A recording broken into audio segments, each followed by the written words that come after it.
Welcome to Buddha at the Gas Pump. My name is Rick Archer. Buddha at the Gas Pump is an ongoing series of conversations with spiritually awakening people. I've done 500 and something of them now. And if this is new to you and you'd like to check out previous ones, please go to batgap.com, BATGAP, and look under the past interviews menu. This program is made possible through the support of appreciative listeners and viewers. So if you appreciate it and would like to help support it, there's a PayPal button on every page of the site. My guest today is Peter Mount Shasta. Hi, Peter. Hi, Rick. Nice to see you. Nice to see you. Thank you. And I think Irene was the one that contacted me. So thank you, Irene. Yeah, Irene's been talking about you for a couple of years. She keeps saying, Peter Mount Shasta, he looks interesting. Yeah. And I was kind of dragging my feet. I think, Mount Shasta, that sounds kind of woo-woo. And I've known a couple of people who claim to be channeling Saint Germain and they were egomaniacs. Right. I don't know about this guy. Hear you. In fact, you had some of those same reservations, I think, especially about changing your name to Mount Shasta. You thought, I'm not going to do that. Right. Exactly. I had an argument with Saint Germain. Yeah.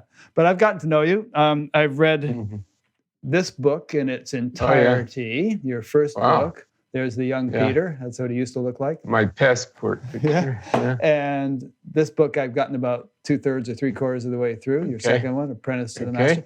Very interesting books. It's kind of like, I don't know, it's like these spiritual biographies can be a lot of fun. There's all sorts of interesting stories. Everybody's read Yogananda's book, and I interviewed a guy named Sri M a couple of times, and he has you know Sri M?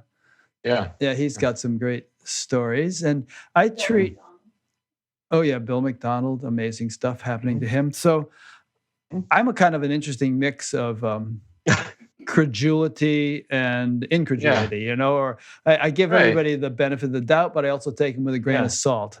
I don't feel any great importance in believing something for the sake of believing it, but I'm open-minded, and I realize that the world, the universe is full of mysteries and wonders that we can't even comprehend. So I keep an open mind. Good. That's great. Yeah, I was very skeptical. In fact, I'm still pretty much of a scientist. My father was a scientist, and I went to college to study aeronautical engineering. I used to build rockets and stuff like that. And I never believed anything I didn't prove for myself, Yeah. And I didn't start to really get into spiritual stuff till I moved to New York City, and I felt I needed to do something for my health, just living in the city, someone said, try hatha yoga. So right away at the first asana I did, which was, something like simple, like lift your legs and hold them up for 30 seconds and then relax for 30 seconds. Right away, I started feeling energy going through my body. And I said, there is something here that is not just physical. There's an energy. So I went right out to Weiser's bookstore, metaphysical bookstore, and what's your best book on mysticism? And they gave me the biography, I think, of Ramakrishna, or I guess it was Vivekananda. And that got me going. Right away, it was just like I was on fire. And then, of course, going to India and everything. But I always test everything, I think it's a good attitude. I think that not only are spirituality and science not incompatible, but they're complementary, and that true science is spiritual and true spirituality is scientific. Absolutely. Yeah. What could be more woo-woo than quantum mechanics? Yeah, really. Spooky action at a distance, as Einstein put one of those things, complementarity. Yeah. Exactly. Yeah. Exactly. And it's funny, actually, that, this will be a brief tangent, but it's funny because the scientific community in general has its heels dug in pretty firmly, resisting the anomalies that are bombarding it, from quantum mechanics and from all sorts of things like near-death experiences and telepathy. And, guys like Rupert Sheldrake have their TED Talks taken down because they venture too far into woo-woo territory. But it's eventually that edifice is going to crumble because there are things which the scientific instrumentality and methods, insofar as we've used it, cannot fathom, cannot probe. And yet spiritual people have been probing it for thousands of years. And if we really want to know what's going on, which is what science wants, we're going to have to open it up. Absolutely. Yeah. Definitely. Good. I bet you a lot of people listening to this can relate to what you just said about, your first foray into spirituality. It suddenly dawned on you that, hey, there's something to this. And same thing happened to me at a certain point. There was like this aha moment where I thought, oh yeah, enlightenment. That's what it's all about, Yeah. And, I'm sure we would probably both feel we've had some past life stuff going on with that. And we're just picking up where we left off. My first experience really of what I guess you'd call transcendental awareness was, I'd been doing this hatha yoga. I was studying with Swami Vivekananda. Not Vivekananda, excuse me. Satchidananda. Satchidananda, yeah. Get your Swami straight. I'm not that old, Right. But Satchidananda, and it's kind of, he was a great guy, twinkly eyes, and he used to walk in and say, "I know your favorite asana is savasana, the corpse pose." Yeah. This is living in New York City. Everyone was stressed out, and they just go in and lie down, and go to sleep. People would be snoring when he walked in. Yeah. I went to a Ravi Shankar concert one time in Danbury, Connecticut, and he walked in with a couple of the young rascals who were into his music. Yeah. Yeah. I mean, into his teaching. Yeah. But I'd been doing his integral yoga for maybe, a few weeks or a month. And then I do it in my apartment on the Lower East Side. I was about 2 blocks from Allen Ginsberg's place. I used to run into him on the street all the time. So I was doing this hatha yoga, and then at the end, the corpse pose. And I guess one of the masters decided it was time for me to experience what it was all about. And I went into this nirvikalpa samadhi, I guess, where there was no me at all. It was just light and bliss and the cosmic Om, but there was no self at all. It was just being, pure being. Nice. And I don't know how long I was there, but eventually, whenever I've had one of those experiences, what brings me back is the phone ringing, and it's always the wrong number. You know what I mean? I think in the master, we got to bring Peter back. So anyway, for about the next 4 or 5 days, I was wandering around in bliss, and there are always people on the Lower East Side trying to rob me, hold me up on the street and pull knives on me. And after this experience, they'd get about 5 feet away, and it was like they would bounce off of my aura. I'd just look at them and smile, and they couldn't come near me. Interesting. I was just emanating all of this Shakti, So that showed me that it was a real thing that Vivekananda and Ramakrishna were talking about, It's called a kavach in Sanskrit, which means like an armor. And there's actually a verse in the Yoga Sutras which says something like, in the vicinity of yoga practice, violence or incoherence has to stay at a distance. And then it was interesting, not long after that, I heard Ram Dass interviewed on National Public Radio. It was that first interview that they did where he told about, this transformation from Richard Alpert, Harvard psychology professor, to finding his guru in India and all that. And at the end of listening to that, in my mind was like, maybe I have a guru somewhere.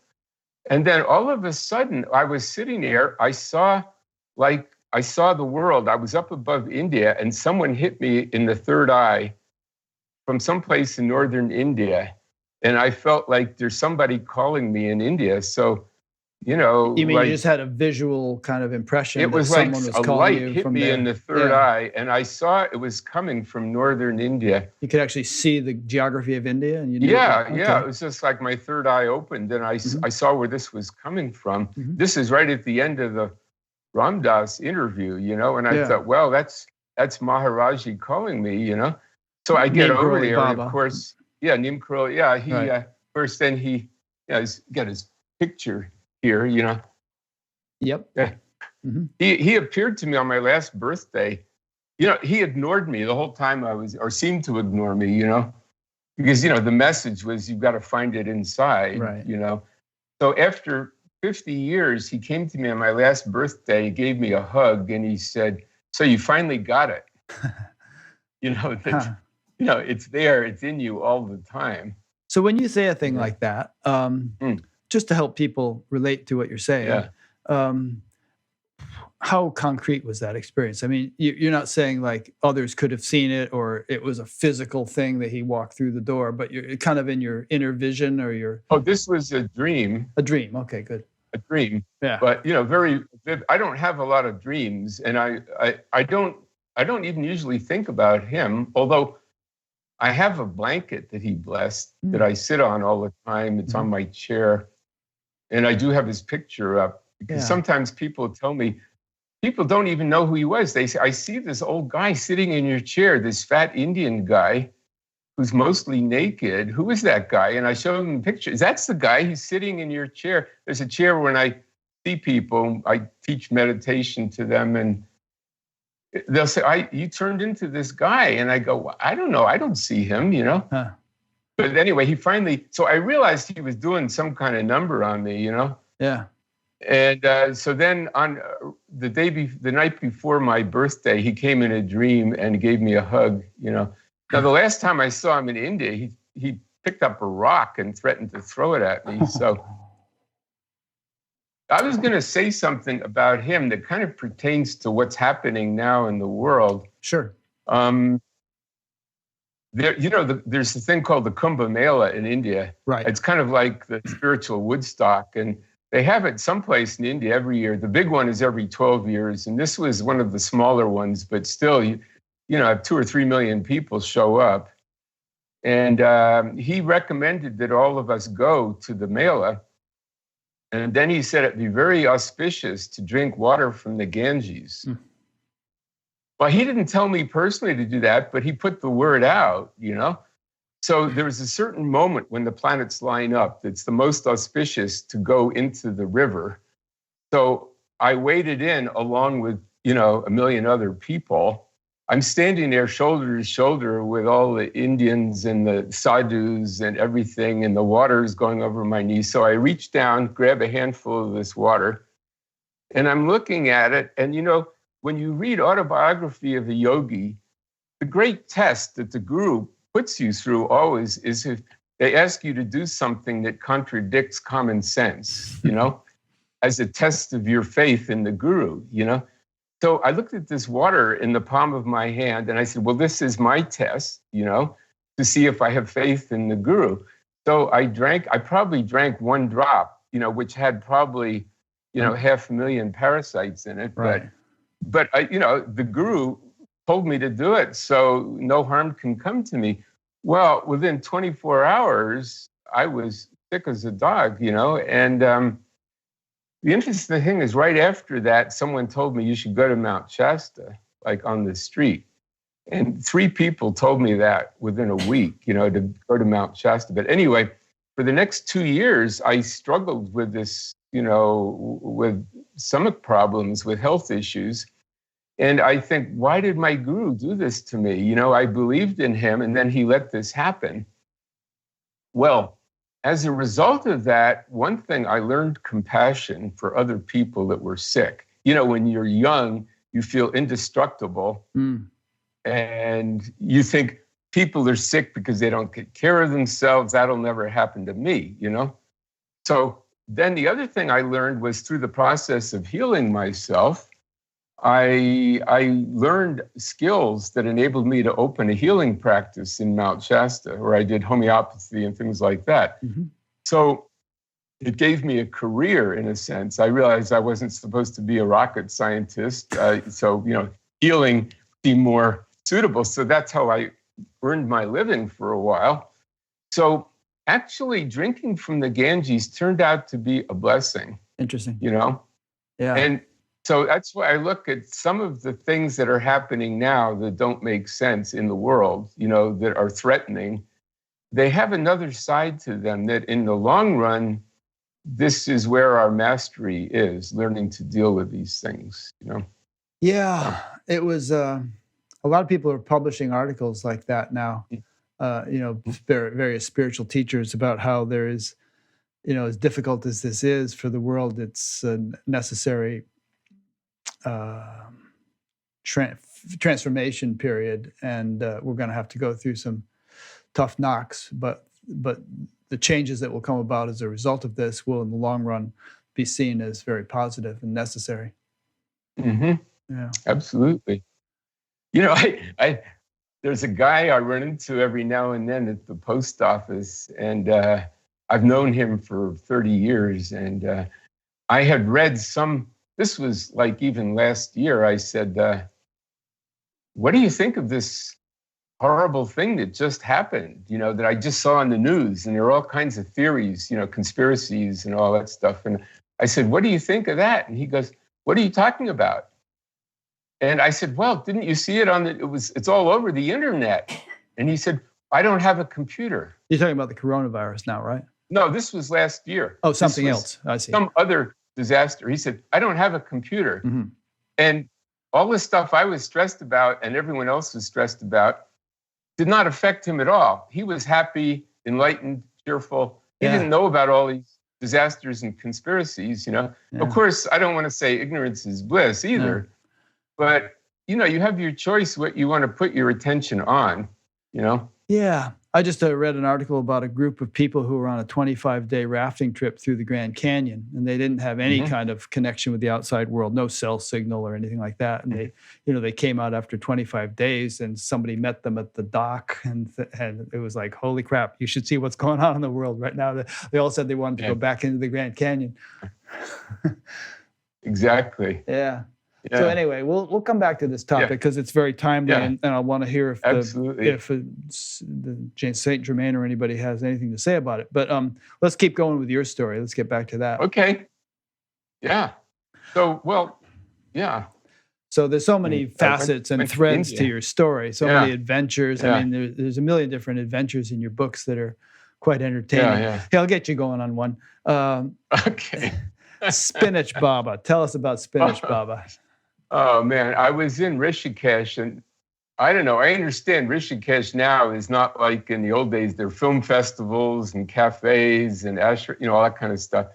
Back then, there were just ashrams and sadhus wandering around. I don't think there were even any cafes, So I had been told my first guru was Ramamurti Mishra, later became Swami Brahmananda.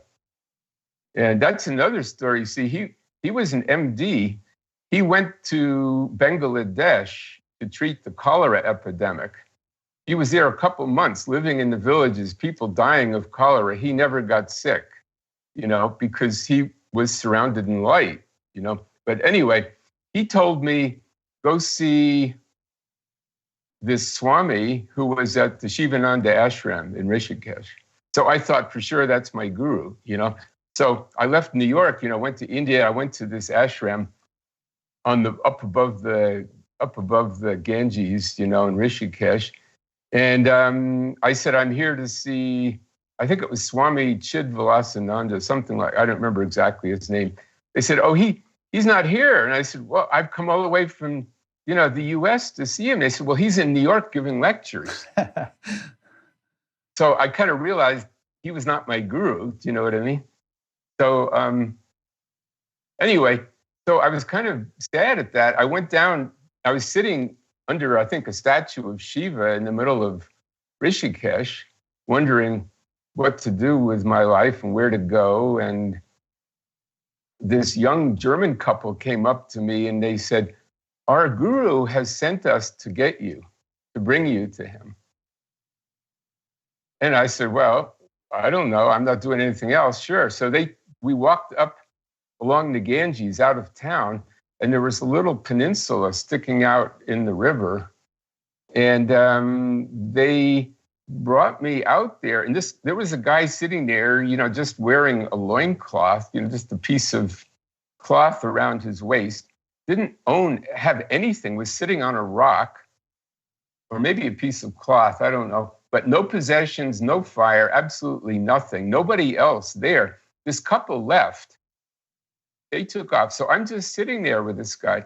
Oh, then I should say I've been in India actually a while at this point, and the Indian food is like very highly cooked and very hot. Even if you say no spices, it would still burn you. Anyway, so I used to have a farm, and one of my favorite dishes, go out in the garden and pick fresh spinach, and I would just steam it lightly and put butter on it and have chapatis and so anyway, I was craving that. I mean, every day I thought, oh, if I could only have a bowl of that spinach, So this guy looks at me, waves his hand like this. Suddenly there's a metal bowl in his hand. Didn't you say he reached behind him, didn't he? Yeah, he reached behind him. Yeah. Just went like that. A bowl of this steamed spinach. Now it had ghee on it, not butter. It had ghee. Same and idea. it had toasted chapatis, also with ghee on it. It was all steaming hot, like fresh out of the oven. And he handed it to me. And I was waiting. I thought he was going to eat, He said, no, he wasn't. He said, just go ahead, eat. I mean, he didn't talk. He just motioned to me to eat. Now, I looked around. There was no fire, no utensils. There was no way he could have cooked that. And you didn't tell anybody you wanted steamed spinach or anything? It's just no. He just knew that was my fantasy. Was every day I thought about it, and he knew I wanted that, and he just handed it to me. So anyway, I ate this stuff like manna, and then I said, well, at last I found my guru, So like, this is right out of Autobiography of a Yogi, right? So I'm waiting for the teaching, like, give me my mantra, or touch me on the third eye, or reveal my past lives or something. Or what they're supposed to say, my son, at last you have arrived. I am your guru, and everything will be bliss from now on. So, but he didn't talk. He's what they call Moni Baba. He was completely silent. So I sat there for a while waiting for something to happen. Then suddenly I felt incredibly sleepy, and I just lay down and fell asleep. And I don't know what happened. I think I must have got some teaching then, but I couldn't remember. But I woke up and the sun was going down, and I might have been out a couple of hours, and I realized it was starting to get cold, and I couldn't spend the night there, so I bowed to him, and I was saying, "Come on, what's the teaching? Aren't you going to give me any teachings or something like that?" But there was just nothing. He just nodded to me. I said, "Well, namaste," and then I left. And I never knew his name or anything. I understand later he got kind of a following, and he did have a name, but I never knew what it was. So I just call him Spinach Baba. Yeah. Yeah. Interesting that these characters have been around. So how long were you in India altogether? Let's just cover your India phase a little bit here, and some of the more interesting things that you feel like taking time to talk about. The first trip was about 6 months. I wandered all over India. Well, there was the time with, I kept, Neem Karoli Baba would let you hang out for a while, maybe a month at the most. Then he'd say Jao, which meant, get lost. Mm-hmm. Somebody actually sent in a question about him. Let me ask that right now. It's Rahul Kulkarni from Bangalore. He said, I was inexplicably drawn to Neem Karoli Baba a few years ago. Why is chanting the name of Ram so central to his teaching? What process does this chanting initiate, and what is it all about? And what has been your experience with the same? And maybe tell us what it was like to be with him. Oh, boy. Well, that's a whole interview in itself. In a nutshell. He was, first of all, a devotee of Hanuman. Uh-huh. I mean, Neem Karoli Baba, I would say he's probably the devotee of Ram, but you see, the story is Hanuman was the devotee of Ram. And he is the image of the ideal devotee. In fact, at the end, after all of his service, Rama said, I will give you liberation where you will become one with me, or, you will be in cosmic consciousness. And Hanuman said, no, I don't want that. I want to stay in duality so I can love you, I don't want to merge with you. So it's the symbol kind of devotion and bhakti, which was very much Neem Karoli Baba's path of bhakti. It's very funny because when Ram Dass went there, he was wanting some advanced Kundalini yoga training, and so that was one of the first questions he asked Maharaji was, how do I raise my Kundalini? And Maharaji said, love people and feed them. So that, in fact, Ram Dass summed it up very beautifully. Someone asked him, I've been on the spiritual path for a long time, and sometimes I think I'm going crazy. How do I know if I'm progressing spiritually or I'm just going crazy? And he said, if you feel you're special and you're superior to other people, you're going the wrong way. If you feel more compassion and love for people, you're going the right way. You're making progress. And I think that's pretty much Maharaji's message, And it's very funny. But he told me my guru was Jesus Christ, actually. And, I was sitting there for like a month. I in the back of the room, and, all these young Western girls were sitting up front, massaging his feet and saying, oh, Maharaji, and he'd pat them on the head. And I said, I can't play that trip. That's not my scene, So if he's my guru and he's going to teach me, he's going to have to say something. And so after about a month, I'd be sitting in the back, leaning against the wall, trying to meditate and trying to tune into him. And at one point I thought, I've been here a month. He doesn't even know I'm here. At that point, a banana dropped out of the air and landed in my lap. There was no one around that had fruit. It just boom, right from. He hadn't thrown it or something? No, everyone, there was a wall of people around, they were all just doting on him. Yeah. And the last time I saw him, one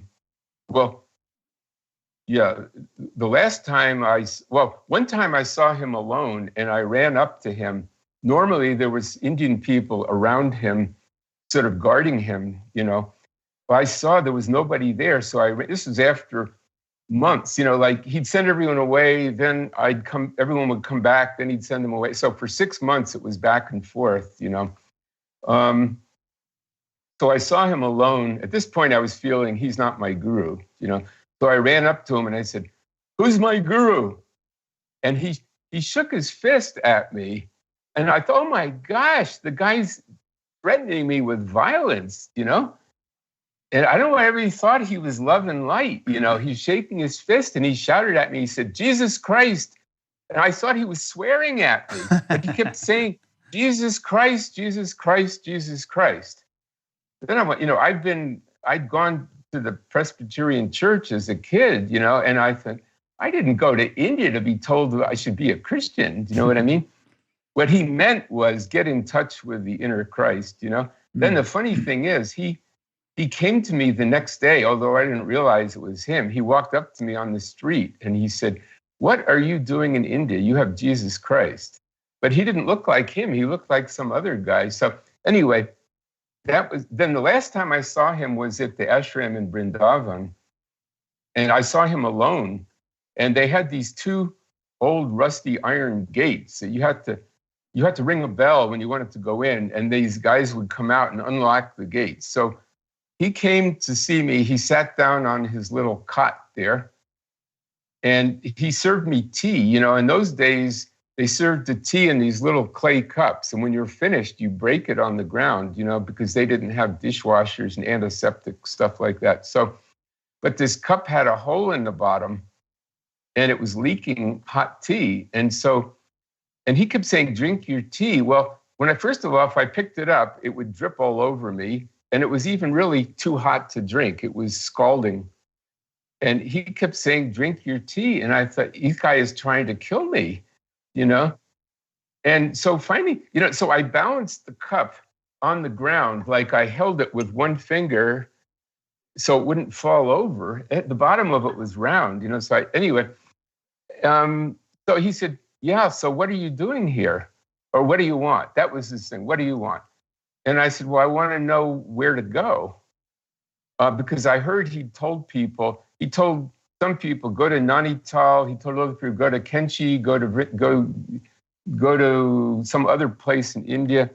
So every time I name a place, he'd say, yes, go there. So finally I said, well, you said 3 places. Which place should I go? And I said, I just want to go where God wants me to go. And he said, don't you understand? God wants you to go where you want to go, which I thought was kind of interesting. And then I said, well, at this point, it was close to my visa expiring and stuff. So I said, well, what should I do when I leave India, And he said, I don't care. Do whatever you want. And he told Krishnadas the same thing. He said, I don't care. Do what you want. And then as Krishnadas was leaving, he said, I know, I'll sing to you. So you see, even Krishnadas, he got the guidance from within, and so anyway. Well, this brings up an interesting topic. Guidance from within, and also balancing individual volition with sort of guidance from higher wisdom or higher sources. I mean, and I know I've experienced this, and you alluded to it in your book also. There's a sort of transition one undergoes between, feeling like you were in charge and you were the master of your own life and you're calling the shots and all that, and then realizing there's something else that's trying to guide you and has been all along, and kind of transitioning from, relinquishing the reins, so to speak, and letting Brahman be the charioteer or some higher knowledge be the charioteer. It's and your life has been full of stories in which, I mean, Jesus, so there's one of them where you woke up in the morning, you thought, I think I'll drive north. You start driving north, you end up in Canada from Mount Shasta. And then next thing you know, you think, I think I'll go to Israel. And you end up flying to Tel Aviv and having all kinds of adventures there, and going to Greece and finally coming back. This is all having just gotten up one morning and feeling an impulse to take a little drive. Right. So, and yet all these things seem so cosmically ordained, and all kinds of circumstances work out just right, It's interesting. Well, this all started it started when I met Saint Germain in Muir Woods, when he materialized in a physical body in front of me. I had heard in fact, I was a guest of the Theosophical Society in Adyar, India, where Krishnamurti had been trained and all that. And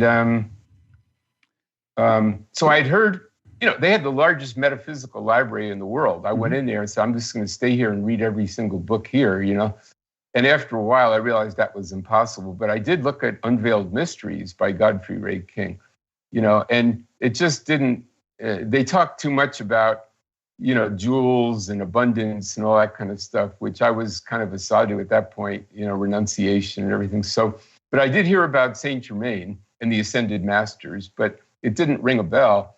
So when I got back to California, this is after 6 months, then I'd gone back to India. Anyway, there were a couple of trips to India there. So I was staying in Berkeley in Jayu Tal's living room on his floor.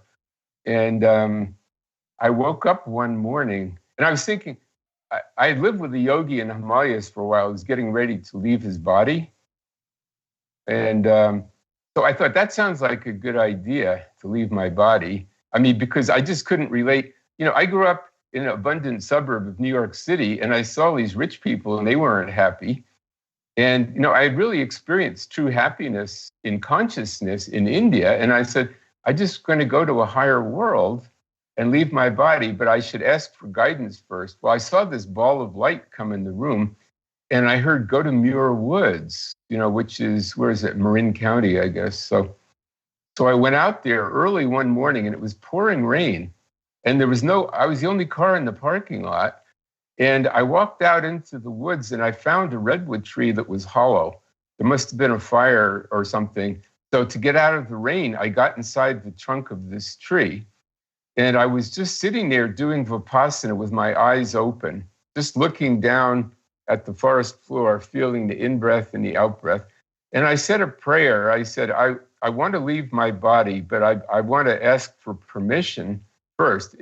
But I didn't even really believe that anybody was up there watching out for me. You know, I had experienced God consciousness, but I didn't really think there were any divine beings, you know, that were cared about individuals. So, but I said, just to be on the safe side, I'm going to call on Jesus and Saint Germain and Mother Mary. And I named every saint that I could think of, you know.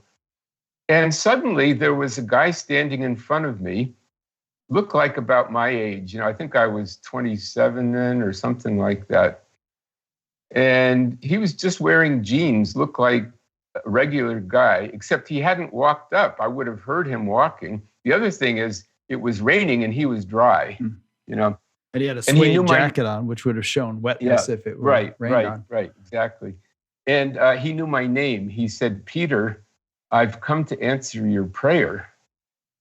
And I thought, wow, this is the first time in my life a prayer has ever been answered, you know. And so he said, I will take you out of your body if you want and take you to the next level. But I want to show you something first. And he touched me on the third eye and took me out of the physical body. So I'm in another body, looks just like my physical body. And I look back and there I am sitting in the tree, you know, still doing Vipassana, but I'm in this other body. So I'm in these two bodies simultaneously. He put his arm around me. The next thing I know, we're up above the earth somewhere. And there was this realm where beings exist as a ball of light. It's what the Tibetans call the rainbow body. It's a ball of like sun with beautiful rainbow colors around it. And he said, the word he used was, he said, this is the permanent self of these beings. These are, you know, formerly human beings, but they are existing now in the body of the permanent self. This is contrary to what a lot of Buddhists will tell you, that there's no self, you know. They just mean the human self dies, but there is a permanent Buddha nature, Christ self, whatever you want to call it, that they call the monad, or actually in India, the Atman, you know, that is permanent and is eternal. And the feeling of bliss was overwhelming. And I said, this is it. This is where I want to be. And then I heard this sound, this crying coming from someplace. And I thought, where is that annoying sound coming from? And I looked down and I saw the earth below me as a blue ball. And I just heard the suffering. And he said, this is what the masters hear all the time, the suffering of humanity, you know, 24/7. You can imagine, I mean, with all the stuff going on in the world, people crying to God for help, and the suffering is just, it was overwhelming. There was no doubt in my mind that I wanted to go back, you know, and my heart just went out. I said, I want to go back and help. And he said, you made the right choice. He said, now we'll be working closely together. So the next thing I know, I'm back in the tree in Muir Woods, and here's this hiker in front of me. So I realized now this is not some ordinary guy, you know? So he said, now I will show you who I really am. It was like from Star Wars, Obi-Wan Kenobi, you know? He changed in front of me into this being wearing a white robe, you know? Yeah. And then that being just faded out, disappeared, and I was left alone. Oh, the last thing he said was, go to Mount Shasta. The first person you meet there will tell you what to do next. Well, I felt like I've been hit by lightning. I was so energized. I went out to my car. There was still no other cars in the parking lot. I drove straight to Mount Shasta. I went to a breakfast place that was on Mount Shasta Boulevard, and a guy came up to me. You know, Mount Shasta was a real kind of redneck town then. And anyway, this guy came up to me who owned the health food store. He said, hi. He said, you're supposed to see this lady by the name of Pearl. And I said, I don't know who she is, but I was told to do whatever the first person told me to do. So I went to see Pearl, and she said, come right up. And she said, I've been expecting you. And I said, what do you mean expecting me? She said, the Master Saint Germain came to me this morning and said he was sending someone to see me. And so I knew that you were going to show up. And so I told her what happened to me in Muir Woods and all that. But anyway, so she said, Saint Germain is here, and he's working with you, and he's showing you, he's giving you guidance. And I said, but I don't hear anything. I said, would you channel a message to me? And she said, I don't channel. The masters won't let me do that. And I said, why not? She said, well, you won't become a master that way. You have to learn to get it within. Now, this is what this thing about learning to trust the feeling in your heart, to get the guidance that way. And so I was kind of frustrated, but over a period of months, I learned to tune in. She said, you people that have been to India or have learned to meditate have a blessing over like the people that were in the Saint Germain Foundation that never learned to meditate. They were all just sitting there all the time listening to messages, but they didn't know how to take it within. So she said, your I am presence will guide you from within yourself, And she said, it will come as a feeling.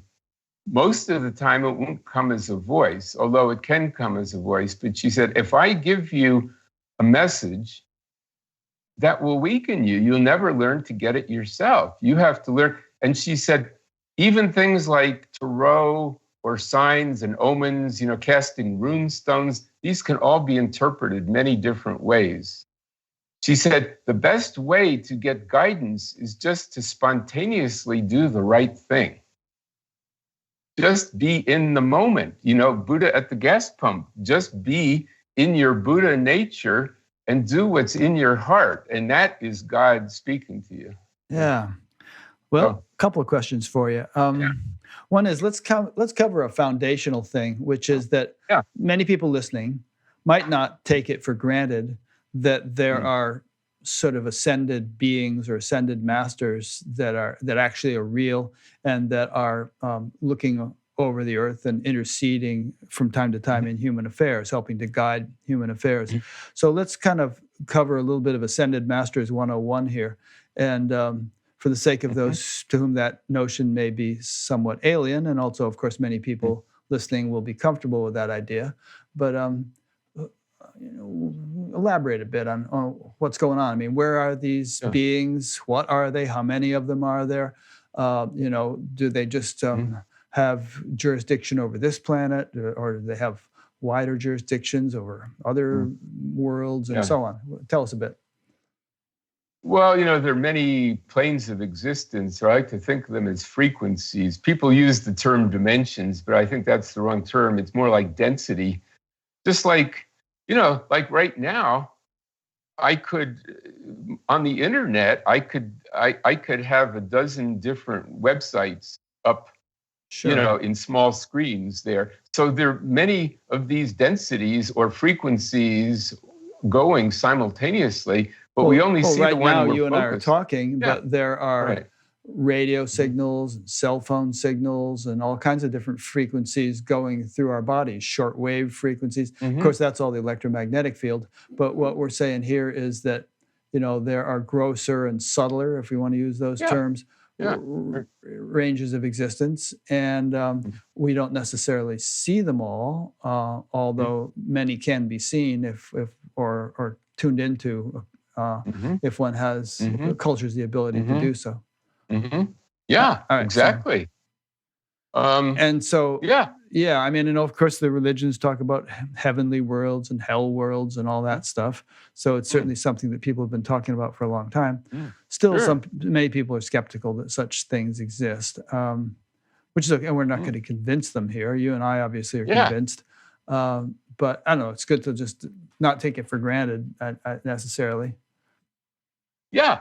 Well, again, it's, until you actually experience it, maybe it's a little hard to believe, but all the world literature all the classic paths from Taoism, Buddhism, Hinduism talk about being able to exist on other frequencies, other dimensions, that people can be multiple places simultaneously.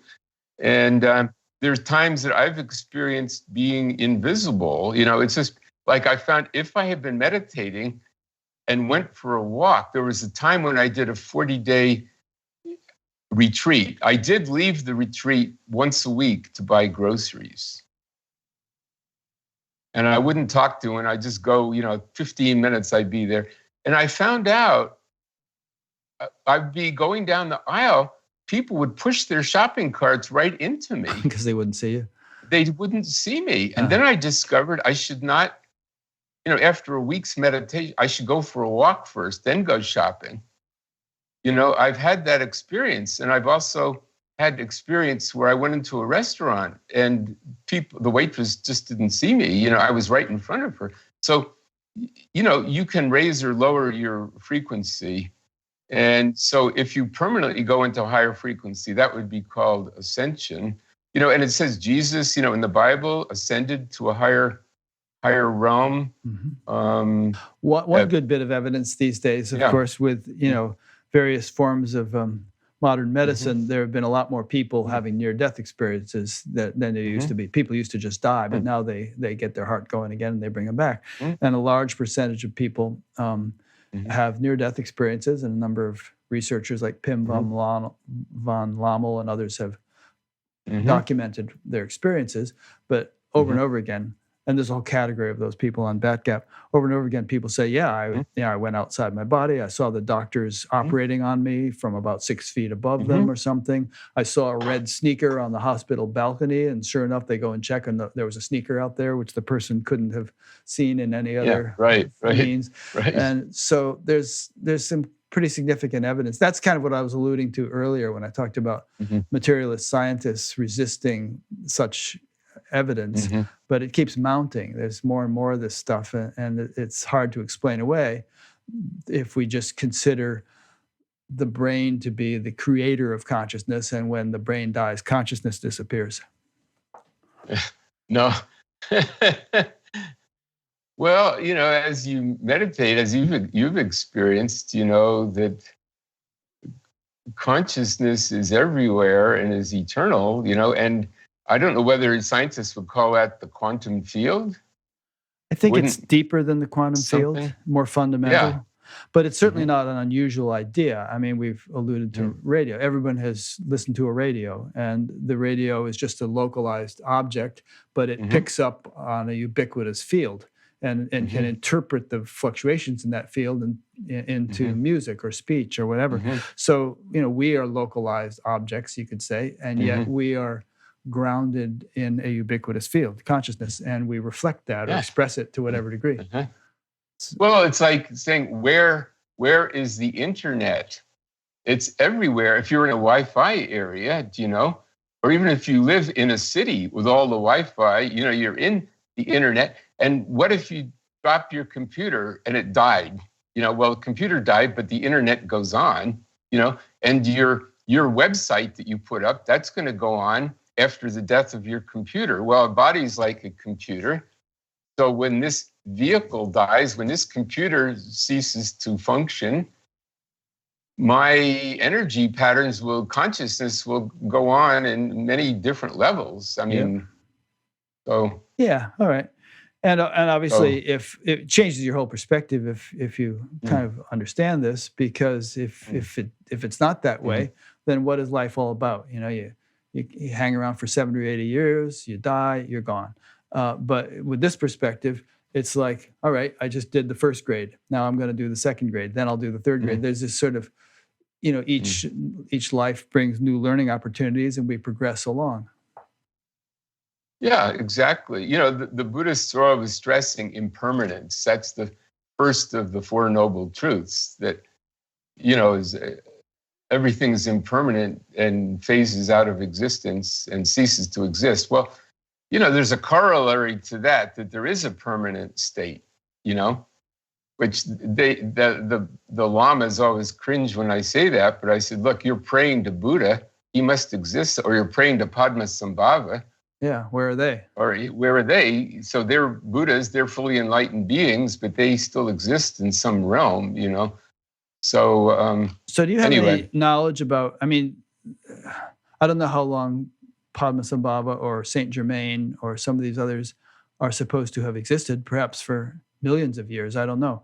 But are you of the opinion that, or have you learned through everything you've gone through, that souls basically have an eternal existence and just keep ascending to higher and higher levels? Or do they eventually sort of merge into the absolute or into the ocean and cease to exist with any semblance of individuality? Mm. Well, there's what we call the soul, which the I am people call the higher mental body, or maybe your Christ self, which is the intermediary self between the human and the I am, what I call the I am presence, or the Atman, And that actually is what we're developing here. Like, we're kind of the laboratory for the Christ self, So in order for that laboratory to be effective, we have to have good and evil, right and wrong, hot and cold, pleasure and pain. And I think that's the metaphor of the Garden of Eden, like, don't eat of that apple. Well, we were supposed to eat that apple. What kind of a parent would bake cookies and say, these are the best cookies I've ever made, but I'm going out for a while, don't touch them. Yeah. So you can't imagine that God would be that stupid to say, this is the best fruit in the whole garden. Bye now, I'm going, don't eat it. Well, they were supposed, that apple was the knowledge of good and evil.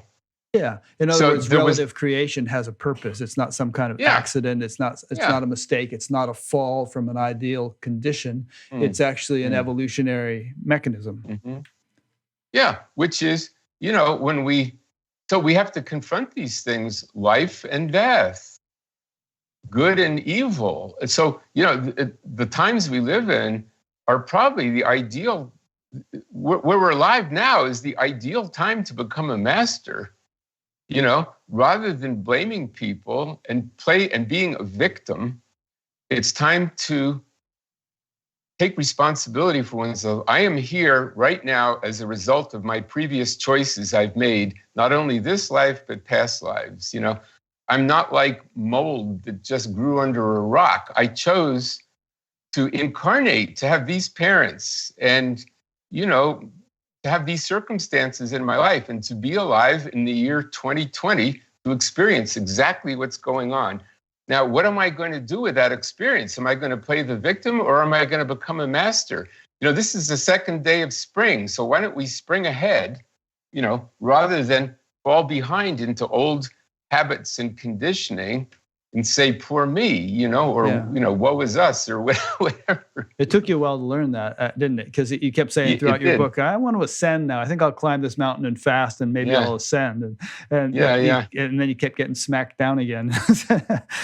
But that happened to me. I was back in New York. I was on retreat for almost 3 years, around 2015, 14, 15, 16, somewhere in there. Anyway, so toward the end, I thought, well, time to ascend, and I was working on ascending. It was 10 o'clock at night, pitch dark. My cabin got hit by a bolt of lightning. Literally. The whole thing, literally, this is not a dream. Yeah. The whole thing lit up. I could look out the window as bright as day. I could see the field and the trees and everything. It melted the wires in the walls. And I passed out, and I woke up in the morning, and I thought, God, I thought I ascended. What happened? But to me, that was God showing me it's not time to ascend. You keep asking for this. Go back to Mount Shasta. You got work. There's people need to talk to you there. So anyway. No, I mean, the reason we know that we're supposed to be here is that we're here. Yeah, right. Right. If we weren't supposed to, we wouldn't be. Well, this is why I like the title Buddha at the Gas Pump. Like, there are a lot of spiritual paths that lead to what they call, the Advaita paradise of non-being or no self, But that's not really mastery. It's a part of the path. You can experience no self. You can go into that state, but there still is a self somewhere, but it's just free of the ego, clinging, free of the ego clinging, So the whole idea of being at the gas pump is you are in a body, you have a vehicle that needs gas, how are you going to pay for the gas? Well, I have to get a job, and so on. Oh, job. That means I have to relate to other people. A lot of these yogis could not hold a job.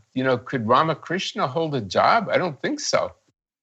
Wasn't his I love conditioning. him and stuff. Yeah. Well, it wasn't what he was here for. Right, wasn't his dharma. So, but yeah, actually, a lot of the yogis who do end up coming to the West get into trouble because it's the culture is they're so unaccustomed to the culture and how to function in it, that they end up screwing up in various ways. Yeah. Yeah. So that, it's funny because I was a couple months ago getting gas in my car. And a guy came up to me. Now, I've had a few experiences where Saint Germain actually walked up to me as a young guy, Right. And he has an incredible sense of humor. He's a real joker, and he can do all kinds of things, and you wouldn't know at the time that it's him. And he could appear in any form, male, female, even as a dog or whatever. But so this young guy comes up to me and says, "Hey, can you spare some change, Well, there's a lot of homeless people around town, and if I was giving out change to all of them, that's all I'd be doing all day, and I would be broke, So in general, I say no, but again, tuning in, getting guidance, feeling what is right. I am the presence. That's what I say. I am the presence of God revealing to me if I should give this person some money, and I heard yes, So I gave him a $5 bill. And he was so grateful. He got out his phone, he texted his wife, and he said, "Now we can eat today," And he said, "Thank you so much." He was so grateful. He just lit up. His face, he was giving off something. Now, I don't know who that guy was. Maybe it was just who he appeared to be, but I knew I did the right thing. And then I think you'd already contacted me about doing this show, and I thought, wow, there's the compassion of the Buddha literally at the gas pump, Yeah. And they can't teach you. You don't learn that in Advaita. Advaita, there's nobody else exists, And somebody hungry, that's an illusion, Yeah. Although some of the great Advaita masters were also strong advocates of being compassionate and helping and others and also, but it's sometimes taken in that lopsided way where the relative world is just sort of dismissed as illusory and it doesn't matter what happens in it and so on. Yeah. No, I'm talking about some of the Western practitioners of it who kind of get the one aspect of it, like there's no self and nobody else, it's all me, which kind of becomes an ego trip, Yeah, it can. Okay, so I want to talk more with you about Saint Germain since he's been so central to your life. Yeah, and just as you were speaking there, I could tick off about half a dozen instances in my mind where you had run into him in actually a manifest form. There was Muir Woods, there was Paris, there was Israel, there was a whole bunch of different things have happened, and he seems to be your guy. I mean, And he actually was an historical character, historical person back in the 1800s, right? Or so the story goes. Yeah. Now, see, the problem is there were about, Rudolf Steiner talked about this, there were probably about a dozen people over a course of 200 years that had the name Saint Germain. It was just a common name? Yeah. Like I went to high school with someone whose last name was Saint Germain. And in the U.S. Congress, there was someone whose name was Saint Germain. He was head of the banking oversight committee. His name was Saint Ferdinand. So that's not that unusual a name. Yeah, now, like Saint Clair or Saint such and such. Some people have that in their names. Saint John, Jack Saint John, or whatever. It's a French name. And there was a French general whose name was Saint Germain. In French history, you can look it up. There was also a priest or somebody in the Catholic Church in France whose name was Saint Germain, Right. And the Boulevard Saint Germain, in Paris, was named after one of those historical characters. It was not named after the ascended master, Saint Germain. But this ascended master himself was not always ascended. He was an earthly being, and he was very influential. In fact, I read how he seemed. You said that he was Sir Francis Bacon at one point, and wrote the plays of Shakespeare, which is an interesting theory, and that he also was very influential in the creation of the United States, as I recall. This is the kind of stuff that I'm open to, take with a grain of salt, but it's interesting to consider. Not that my opinion matters. I met sometime last year. You know Sean Stone? He does interviews also. Doesn't ring He's a bell. Oliver Stone's son, the movie director. No, Sean Stone. He has an interview program. Well, anyway, he came up here with a guy who was actually the genetic descendant of Saint Germain, or one of the Saint Germains, who was, again, there's lots of stories, a lot of people claim to. So there was someone who was the illegitimate son of one of the Medicis. And he took the name Saint Germain, which his father did not want him claiming to be his son. So, because he didn't want it known he had an illegitimate child, So he took the name Saint Germain. He used Sanctus Germanus, which, so there are lots of stories, different beings that use that name. Some of them were scoundrels, Right.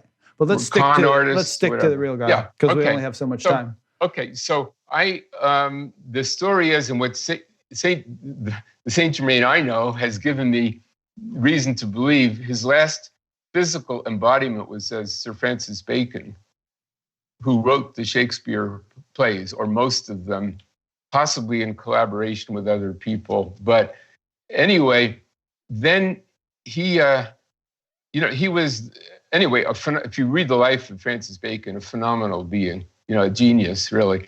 So then about, I think, 50 years after his death, now that people say, well, he never died, he went to the Himalayas, that stuff is theory, is not substantiated. So a being starts appearing in Europe, the courts of Europe, under different names. One of them was Sanctus Germanus or Saint Germain. He used different names in different places, but the core of it was that he gave the name Saint Germain. And fortunately, there were women who kept diaries in those days in the different courts of Europe. And one of them in the court in Russia and the court in France, there's a diary entry. These books are in the British Museum. And there's a woman, Isabel Cooper Oakley, who wrote a book, Le Comte de Saint Germain. It's in English, The Count of Saint Germain, where she went to the library and actually read these diaries. These are not channelings or somebody's theory.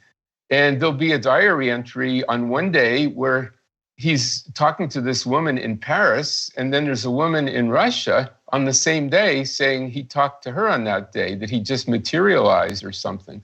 So there was someone for a period of about 150 years in Europe that kept appearing and guiding people. So we presume that it was the same person doing this for 150 years. Now, there are other stories that Manly P. Hall talks about. Now, I used to believe those stories that Manly Hall wrote implicitly. I've had some reason to believe now some of those may not have been totally accurate, but well, even Madame Blavatsky, who was really not the type to be hiking all over the Himalayas, claimed to do that kind of thing. And, I mean, if you look at what her body looked like. So the imagination is a wonderful thing. Yeah. Yeah, I have 2 books by Blavatsky. One is her diaries, and her letters, they're letters that she wrote, or journal entries, and it's a facsimile, like they're photographs of her journal, so you can look at the handwriting. Then I have another book, the Mahatma letters, which are supposedly letters precipitated out of the air by different masters. The handwriting is the same in both of them, So that introduced a little bit of doubt, but for sure, Blavatsky was the one who got the New Age going, like what's called the externalization of the hierarchy. Before, occult means hidden. So all this stuff we're talking about was hidden. You could only talk about it as an initiate or member of a secret order. She started to talk about these things and make them known. So regardless of any flaws that she may have had, which even the masters acknowledged that she had, she was an amazing being that made the existence of the masters known. So, and she talked about Saint Germain and things like that. Well, that's an interesting point, because it's hard to find anybody who isn't flawless. Even the great teachers and all. You learn about their private lives, and it's like, he too was a work in progress. So a couple of questions have come in. Let's ask these, and we'll and keep in mind as we go that anything comes to mind that you want to talk about, if I'm not asking a question and you feel the impulse to talk about something, let's just take us in that direction. All right, first, this is a question. We were talking a bit ago about, there being a self or no self and so on. Someone named, I think, Uplift from Sacramento asks, I've experienced the bliss of peace, clarity, calmness, and patience. I believe I was experiencing the no self. Is that the space from where I can cultivate things I want to manifest in the physical world? Who is this I that wants to manifest things from the no self, I'm wondering? But anyway, go ahead. Okay, well, after I came to Mount Shasta, I saw that I could manage, like through tuning in to whatever you want to call it, the inner presence or the higher self, I could make stuff happen, You can call it the law of manifestation, or what do they call it now? It's in that movie, The Secret. Right. You've made tons of stuff happen. I mean, the stories are quite remarkable. Yeah, but you can, just for your willpower, it's like the law of magnetism. You magnetize things to yourself. Yeah. It's like you can even call it charisma or something. Like what Tony Robbins is talking about, really put out there, you want a new car and boom, you Anyway, so then I experienced, I could create these things, but then I found out later, these things weren't really good for me. Right. What if you got everything you desired and then you go, oh my gosh, what do I do with this crap? Now it's, anyway, I've got to pay taxes on it, and people trying to steal it and whatever, I got this new car and then someone opened their door into it and now it's dented and, anyway. So at some point I said, thy will, not my will, be done. Mm-hmm. That's good. So that would sum it up. So I sat down. This is when this experience started, where I went to Canada and I didn't know where I was going. I sat down at a table in the corner of the health food store, and I said, I am not going to leave this table until God tells me what to do. I don't care if I have to sit here for a week, Well, I was pretty sure, Jesus was not going to walk in the door and tell me, Peter, here's what I want you to do. So, but I paid attention, and so some people, I might have sat there 2 hours, and I was I didn't have my eyes closed, but I was meditating. I had my attention inside. So after a couple hours, some people came in and they talked about this Renaissance fair that was happening in Ashland. Now, Ashland's about an hour and a half drive north, As soon as I heard this Renaissance fair, something kind of went like that. I felt a rush of energy inside of me. Like it was the pull to go to that, So from having studied with Pearl, I recognized there was a feeling in my heart that suddenly something lit up. I felt good, So I kept asking, I am the presence showing me where to go, what to do, Then a few minutes later, someone came in with a sleeping bag. We had a free box in the entrance of the health food store where you could leave stuff you wanted to give away. Someone came in with a sleeping bag and told me, by the way, I just left a sleeping bag there. Do you need a sleeping bag? Well, I thought that's another sign. I had a van, and I could sleep in the back of my van with the sleeping. So I went out, I got the sleeping bag, and I said, that seems to be my sign that I should go to Ashland. So I drive up to Ashland, and I'm at a stoplight in the middle of town, and there's a guy crossing the street in front of me wearing a white turban, all in white, wearing a white turban, Well, this is the days of, what is it, Yogi Bhajan and all that. Yeah. Yeah. So this guy stops. He's in the crosswalk, comes up to my car. My window is open. He says, I don't know why I'm telling you this. It's crazy. I've never done this before, but if you need a place to spend the night, you can stay at my place. You must have looked like a far out character. He probably thought you were a kindred soul, right?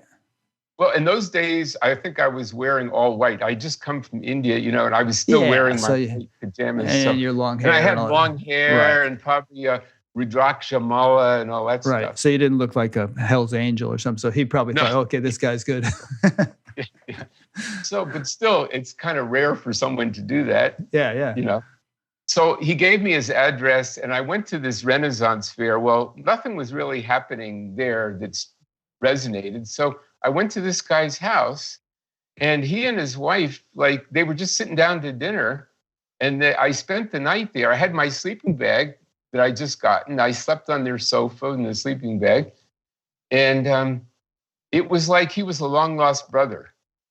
There was a beautiful spiritual connection that happened. But that night I had a dream where I was talking to this woman I had met in Mount Shasta who lived up by Mount Hood. And she was saying, I need help. Can you please come see me? But I didn't have her address. So I said, that's my next, I'd been praying for guidance. Before I went to sleep at night, I said, I call on God, show me the next step. I said, I am the presence revealing to me where to go tomorrow. So this dream happened. So I said, well, okay, I'll drive up to Mount Hood.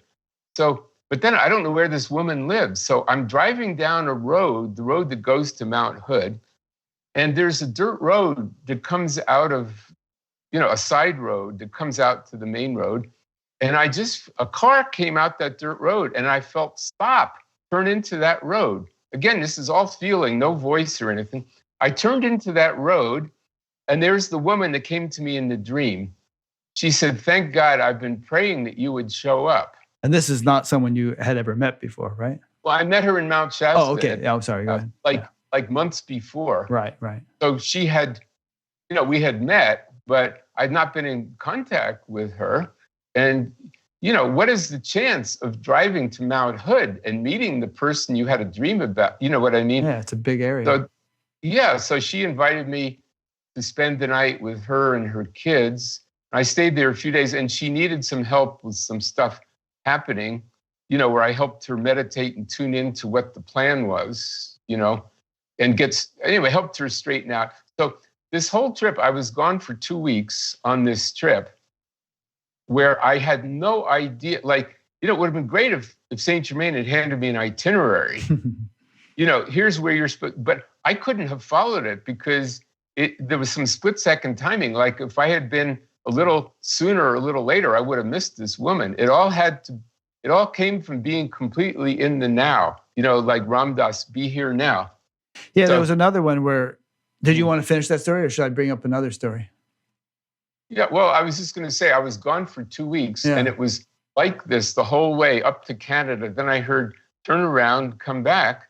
And then on my way back, I'd always wanted to visit Ken Kesey, Oh, yeah, right. The Merry Pranksters and all that. Electric Kool-Aid acid test, right? Yeah, right.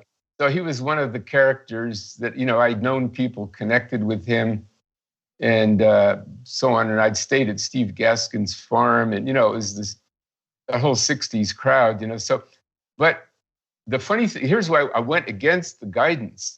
My mind came in. See, my personal ego mind said, I want to visit him. But I went past the freeway exit. I think it was Springfield, Oregon. I went past the exit. And that should have been my guidance, but my mind came in and the ego. So I stopped on the freeway, made a U-turn across the median, which is illegal, But I could see a mile in either direction. There were no cars, no police cars, nothing. No sooner had I made this U-turn than there's a police car right behind me with the lights flashing, highway patrol. I thought, this has to be Saint Germain. No car could appear that fast, And so the guy pulls me over And he knows my name. He said, Peter, you did something very dangerous. Even before you showed him your license or anything, yeah. And I looked at, he had a name tag, and it said something like Girardi or something. I thought, well, a master wouldn't lie. If he was Saint Germain, it would say Saint Germain. Well, I found out that's not necessarily true. He was just playing a role. So he smiled. He said, I'm not going to, well, no, he did give me a ticket, actually. And he said, what you did was very dangerous. Well, what he meant was, see, what I had been thinking was, now that I'm connected with the masters, I don't need to obey the human laws. That's what was dangerous.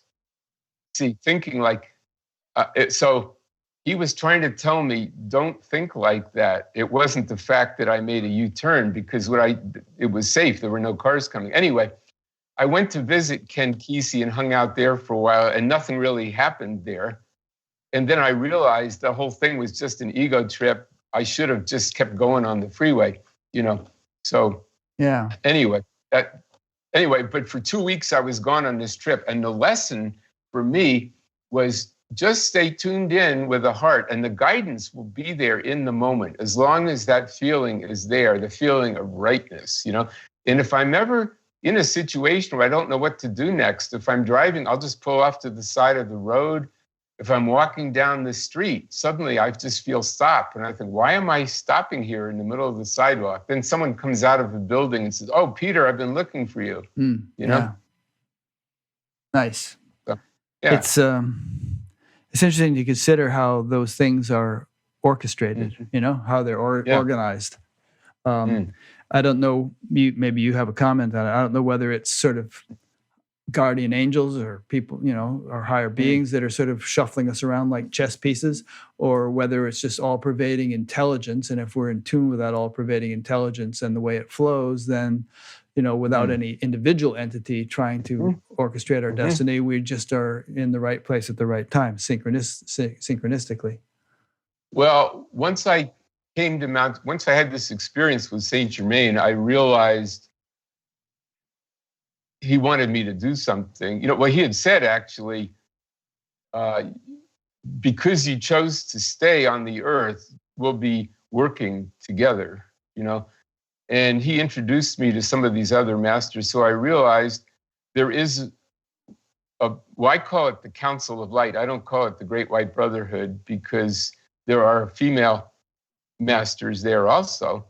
So there is a council of ascended beings who are, liberated. They don't have any more earthly karma, but they've had this experience also. They don't want to leave. They want to stay here and help, but they do it from that higher realm. So the more you're in tune with your own higher self, you're also in tune with them. You're sort of automatically working with them. But the more you try to align yourself with them, they can work with you and use you for things, Yeah. Like I ended up putting on an art show on Rodeo Drive with Shirley MacLaine, just by completely out of the blue. I didn't have her phone number. It's just through following that guidance of being at the right place at the right time.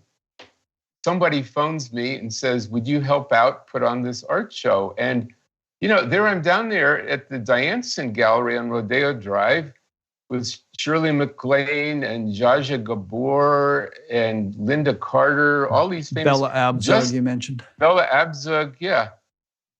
Complete. So what I was doing there is not that I needed to meet those people. I called forth the Ascended Masters to use this as a focus of light.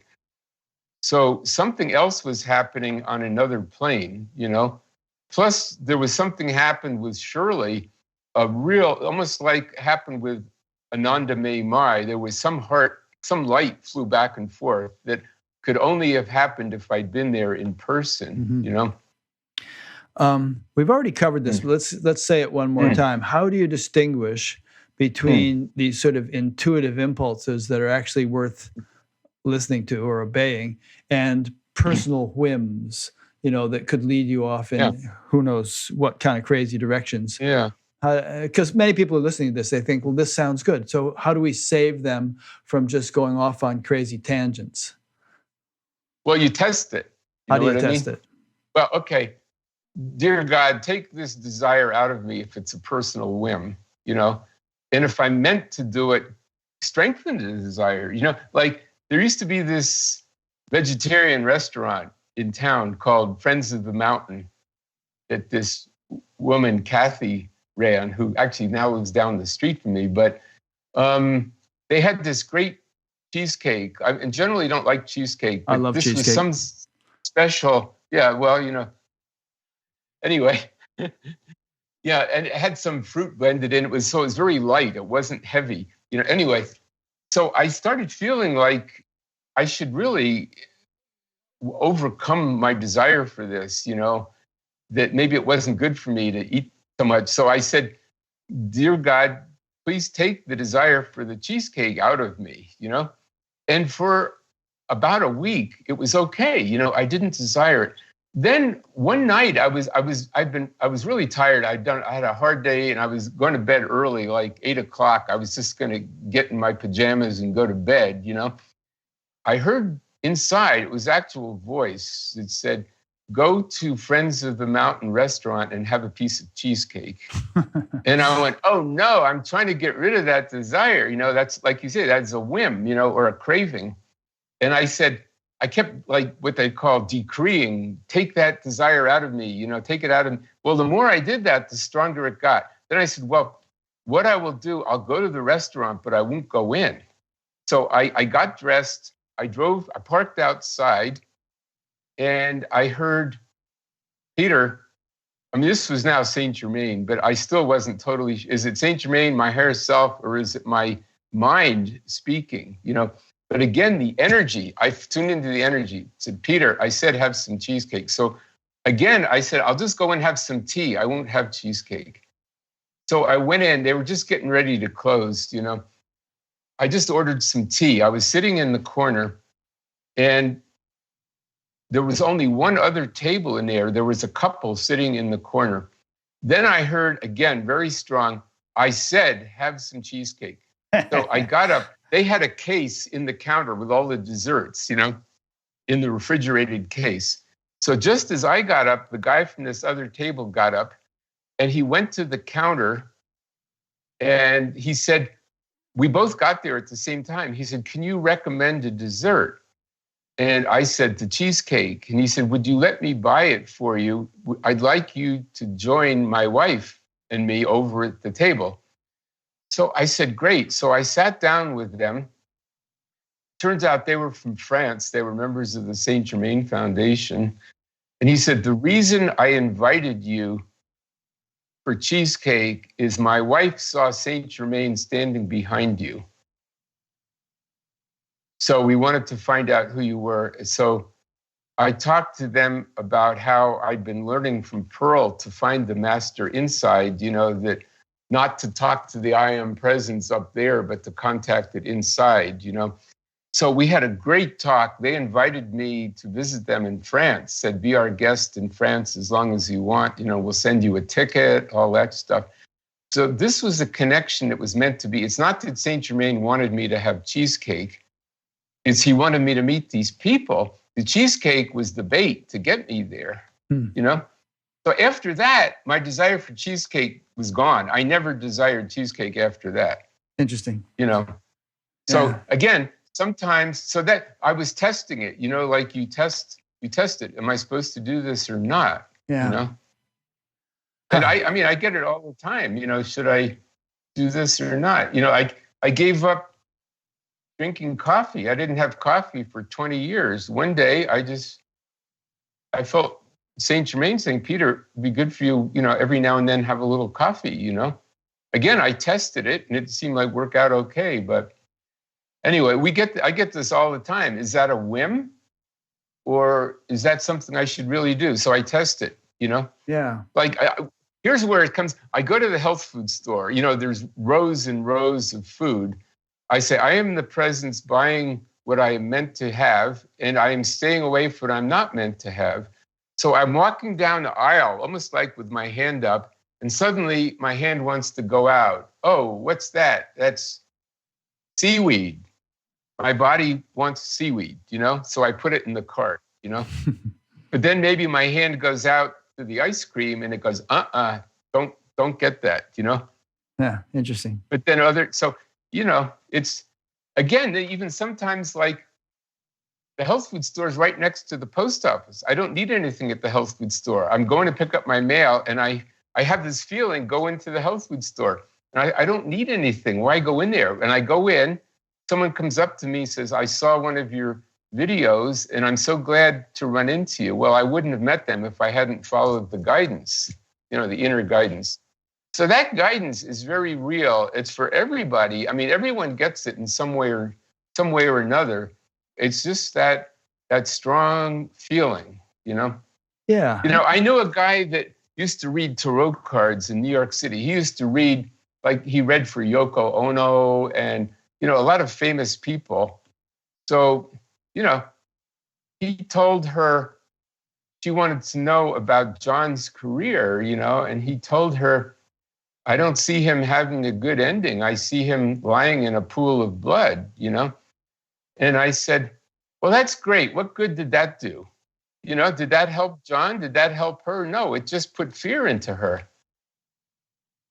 I suppose it could have helped if she could have warned him, or he could have taken it seriously. What are you going to do? Stay at home? I mean, anything could happen anytime. Sure. Yeah.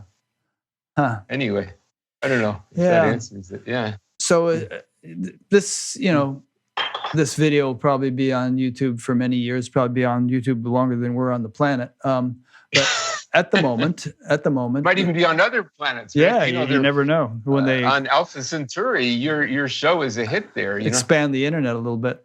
Well, the trouble is the speed of light has limitations. Take it 4 years to get to Alpha Centauri.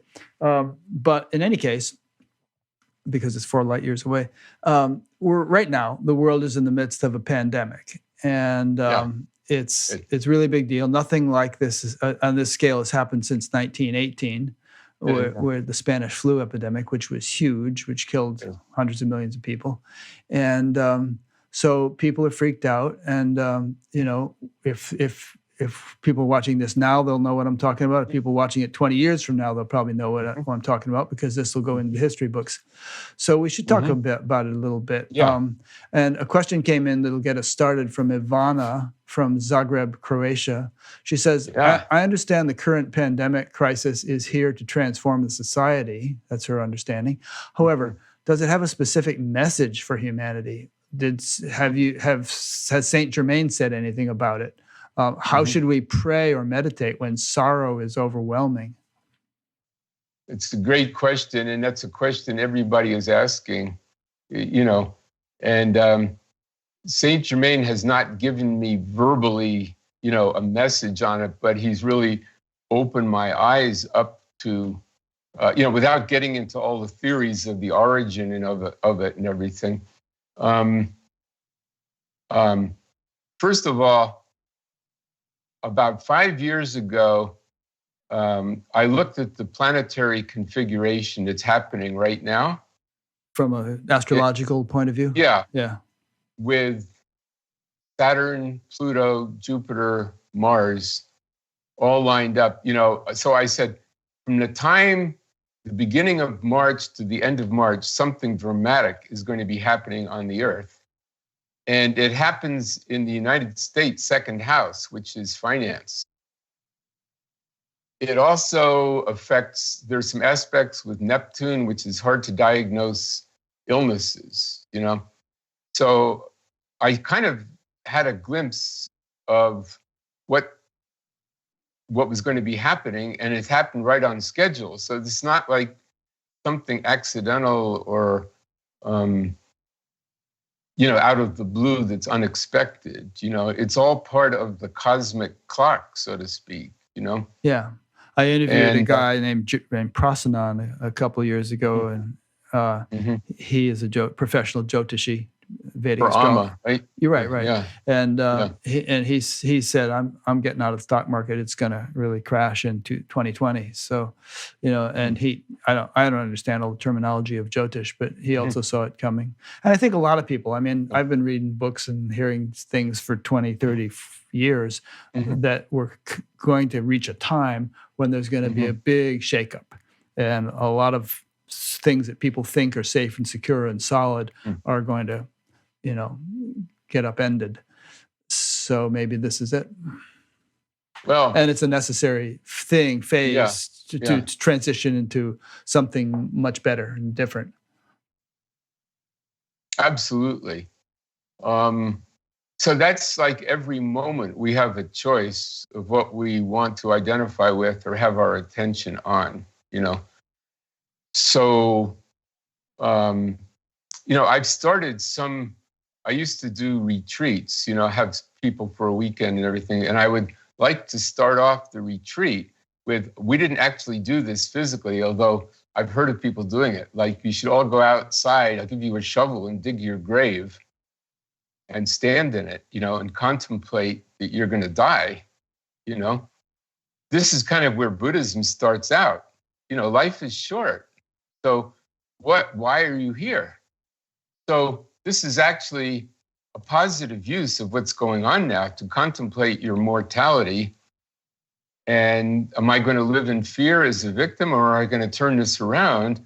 I could become fully enlightened in the next week, And just to know that there are, like you say, this body, we're all going to die, the physical body is going to die.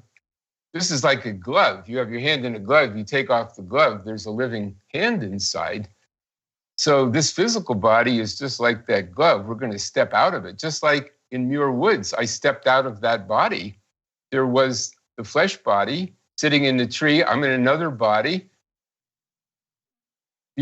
perfect health, looked just like my other body. In fact, it says, I believe somewhere in the Bible, you will be given a body that's incorruptible. There will be a new heaven and a new earth. Those who enter the new heaven and the new earth will have the sign of God written in their forehead, and will have God in their hearts. So that's what we're working on. We should work on, have God in our hearts. And there is one way to be protected. It's like, I have the antidote for this virus, which is love. And to send love to other people, and to get rid of judgment and condemnation. And, a lot of these people on the spiritual path, even my best friends, have so much condemnation over various public figures, anger and condemnation. That is the virus, So like attracts like. If you have malice, anger, or even judgment toward another person, that attracts viruses. That is the virus. So we can overcome that by saying, like, one of my favorite things is actually something incredibly simple. If you see someone's pushing your buttons, just say, God bless that person.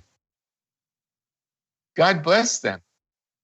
Even, and another thing is, like, I've been working, Saint Germain has asked me to bring some of the ancient tantric teachings into the I Am. So, like the violet Tara, like all the Taras, the goddess energies, they're aspects of yourself, but you can make them totally real, God manifestations, Yeah, you've written a couple of books. I'll show the books on the screen now. Yeah, I am the violet Tara, and I am violet Tara in action. Right. So what is Tara, and what is violet Tara, and what is Tara? All this? Is the enlightened female Buddha aspect, really, the enlightened feminine. And they have different qualities. There are 21 Taras. They usually only talk about the white Tara, green Tara, and red Tara. Saint Germain asked me to bring forth the violet Tara. Now, she was known of 1,000 years ago. There were some Taoist women who actually ascended, and they talked about the goddess of the violet mist. I thought I had invented this, or I thought Saint Germain had invented it. It turns out people knew about this a long time ago, but the patriarchy sort of suppressed it, So anyway, the way Tantra works is, or in Buddhism, there's something, you can invoke a God. It's basically invoking God in whatever form you want, So a lot of people invoke Saint Germain. Well, Saint Germain has this gift that he's given humanity called the violet consuming flame. which is an aspect of consciousness. You know, in the white light is violet light. If you have a prism, you can see it, but you normally don't see it. You can invoke that quality of light through your consciousness just by adjusting your frequency. You know, and again, your words help create your reality. So instead of feeling like a victim and anticipating getting sick, you know, which after you, by the end of the day, you've read 20 news stories about how everyone's, you know, being challenged, you can instead say, I am a tube of violet light is around me, you know, and I call on the violet consuming flame. I give a meditation where I say, imagine yourself above the earth in your higher body, but you are a goddess made of violet light, and you are pouring violet light down into the earth. You can cure this virus. You know, what if the 1,000 people that are watching now or are going to watch this all see themselves above the earth? You can say, well, it's just imagination, but in a higher sense, your attention creates your reality. So you can call forth light. That's how Reiki works, how energy healing works. You know, you invoke it. I am the healing presence. So as soon as you say that, you're invoking that aspect of the God mind, you know? So I do this every day. Why are there no cases of this virus in Siskiyou County? Now, maybe it's because every day I invoke Violet Tara and Saint Germain to blaze the violet flame through everyone in Siskiyou County. Could be that, but check with me in a month. It could be there people have it, hasn't been identified. Yeah, there haven't been many tests available. But I know it's doing good. For sure, it's helping me because it keeps me full of love and optimism and forgiveness. Yeah. Do you know what I mean? I think that's great. I think it's good to do stuff like that and to meditate and, you know, do all the healthy things, but also do the practical things, you know, wash your hands all the time, like they say, and, you know, don't kind of go to parties or mix around closely with people at this point, because the human immune system has no defense against this thing. It's new. And don't touch your face. And don't touch your face. Yeah. I mean, so, you know, we can be both kind of esoteric about it and down to earth, I think, at the same time. The two ways of approaching it don't conflict with one another. Yeah, but I mean, there are cases like, I saw Ramamurti Mishra, who was an MD. You know, he was a brain surgeon. Yeah, he was there. And he's the one who went to Bangladesh during the cholera epidemic and was completely untouched by it. People were dropping like flies around him. He lived in the villages. So by keeping that light going, he was protected. You know, well, of course, you can, as a skeptic, can say, well, he was just lucky or something. But, you know, there are many people that have done, like Amma, for example, whose picture you have behind, she licked the wounds of a leper. Yep. And healed the guy. That's his name, yeah. Yeah. So how did she do that? I mean, you know, not only did she, I mean, you know, you'd think that's crazy, you know, but she did it and she's fine, you know, so. Yeah. And she has also gotten sick before too. I mean, she can get sick. Yeah, sure. So, you know, I don't know. It's good to be lofty in our thinking and do the kinds of things you're saying. I think it's also good to be practical and careful and if not for our own sake, you know, even if we were invincible, for others' sake. Like you see these kids on the news partying on the beaches in Miami and, you know, just kind of all mobbed together. And, you know, some of them are going to get sick, but even if they didn't, they're going to go home and mix with their parents and their grandparents and everybody else. And so at this point, I mean, we're kind of getting off the topic here, but it's... Okay, let me ask you, remember Maharishi did an experiment? I think he sent a lot of practitioners to Washington, D.C. for a month. I was one of them, yep. You were one of them? Yeah, okay, I spent 3 months in Iran doing what you're about to describe. And the crime rate dropped during that month, didn't it? Yep. Okay, so you're using the spiritual tool to affect the consciousness of the environment. Yes. So I can send out the frequency of violet fire, and all the people watching this video can send that out, and there's no way to prove it, but I know. I mean, I personally know for a fact that will help alleviate it. Oh yeah, I believe you. I mean, the results from those things we did were very potent. At one time, we had a group of 8,000 people meditating together, and boy, you could cut it with a knife. The Shakti or whatever was so thick in the air, and it correlated very nicely with all kinds of trends in society at that time. It was carefully studied. I mean, I have the Antidote right here. I don't know if you can see. This is the violet. Now I have an amethyst. Anybody can do this at home. This is an amethyst. Fill this with water. I have happened to violet. This, you can't really see it here. This is violet. So I pour the water in here. I put the amethyst in.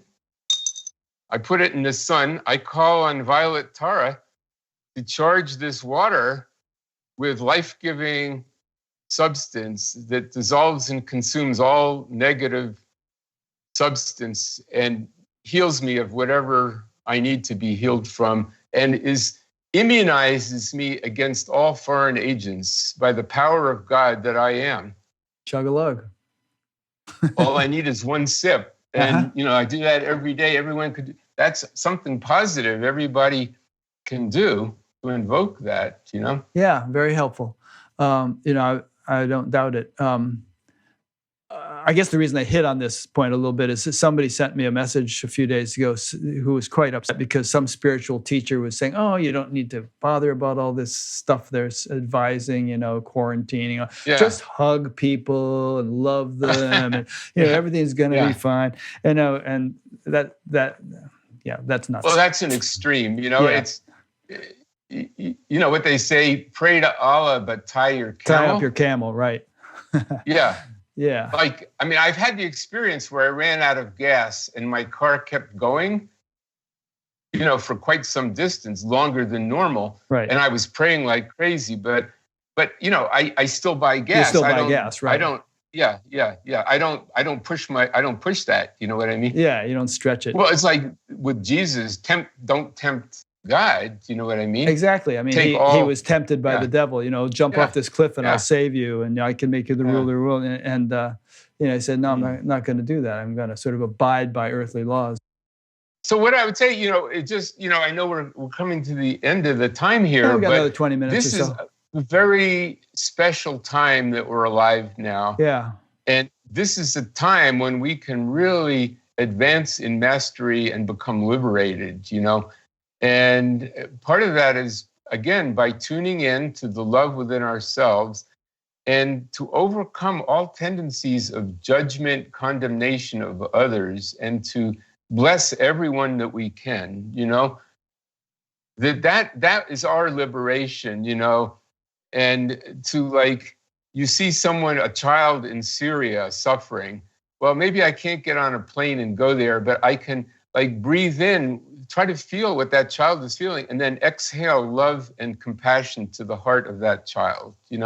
We can do that with everyone. All the people suffering, their suffering is in a sense my suffering. That doesn't mean to take it on to the point where you're suffering, but to exhale to them rays of light from your heart that go into their hearts. And no, you can do good that way, even if I'm in a cabin out in the woods, I can affect everyone on the planet right from here. I don't have to go to downtown Union Square in San Francisco to help people. No, we all do. I mean, you and I and everybody listening to this and everybody in the world, we're all affecting one another. We're all this sort of Indra's web, if you've heard that term, of every point influences and is infinitely correlated with every other point in creation. Yeah. And as far as consciousness, probably we could say is the fabric that weaves it all together, the ultimate sort of foundation that we're all rooted in, and through which these influences propagate. Yeah. I'd like to share with you just something I felt, an experience I had with Anandamayi Ma. Yeah. I was going to ask you to tell an experience about her. There was a cool thing where you saw her and it wasn't quite real as much as you wanted. And then you had this wish to sort of walk down the road with her. Yeah. Go ahead. Well, I saw her, I think it was New Year's Eve. I was in Varanasi. And explain who she is in case people haven't heard. Well, they call her the Bliss Permeated Mother. Yeah, That's what Anandamayi Ma. Anandamayi Ma. Right. And Yogananda loved her. Yeah. And there's pictures of them together. Anyway, I went to a whole group of us that were with Ram Dass and Neem Karoli, but we went to her ashram in Benares on New Year's Eve. And it was a big ashram scene where, you could go up and you could bow, and I offered her some sweets. And then she just, you could see she looked bored. You know what I mean? Like, you can always tell the really enlightened people because they don't care if you worship them or touch their feet. Anyway, they're in another realm. Anyway, but I made a wish that someday I would see either her or some great being like her alone on the street, So I think it was like a month later, I was in Jagannath Puri. And, like those stores in India where they just have sacks of grain, they're like all health food stores, they're just grain. So the woman in front of me turns around and it's her. And she was buying some other stuff. So there was a sweet shop next door. I went and got some candy and gave it to her. And I waited for her to come out of the store and I gave it to her. And so then I saw that I was trying to be respectful, but I saw we were both walking the same way. And she had a bag of heavy groceries, So I went up to her and said, "May I help you out? May I carry your groceries?" And she said, "No, thank you." And then, I gave her the sweets, and this time she accepted them. And we had, supposedly she was silent, didn't talk. But she talked like a magpie when I was with her. And the funny thing is, she talked in Bengali and I talked in English. We understood each other perfectly.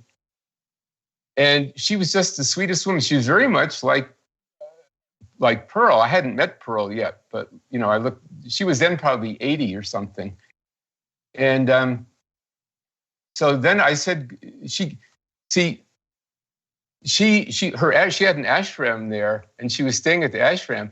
And she just wanted to be like a normal woman, go out and cook dinner for her devotees, So she'd gone to the store to buy rice and stuff. Anyway, so I went and told all the Ram Dass crowd that I was with that I'd see. So they went to the ashram and asked to see her. And the people said, "She's not here." Anyway, but they said they knew I had seen her because they said, "Your energy is completely different," So the next day, I used to go to the Jagannath temple every day, which is supposedly where Jesus used to go if you read the Aquarian Gospel. Anyway, one day I was coming back from the temple in a rickshaw, and she was on the street going the other way with 3 of her devotees, 3 other women all in white.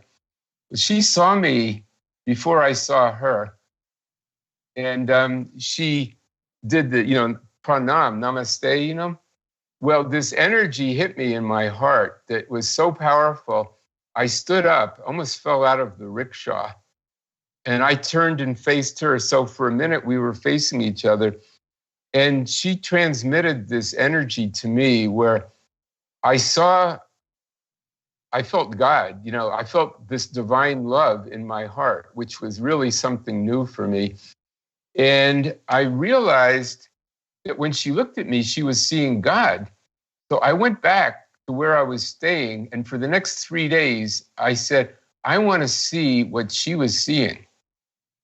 So I meditated on my heart, and I think that took me further on the path than almost anything else. And then like a year later, or maybe 2 years later, when I met Pearl, she had the same quality. And, where she could transmit that consciously. And so it's like when you visualize that sun in your heart, when you're feeling that divine love and you look at another person, I frequently do this with people, like even now, you and I are looking at each other and I'm looking into the eyes of all the people that are watching this. I am the Son of God. I mean, not my ego, the Son of God is in my heart. I think put it here, and that sun is sending rays of light to everyone. So I am divine love going from my heart to your heart. And I feel from your heart, I feel a ray of light from your heart to my heart. See, so that's acknowledgement. That's literally what namaste means. The God in me honors the God in you. And I feel that. We're not actually separated by 1,000 miles. I'm right there in the room with you. Etherically, we are together.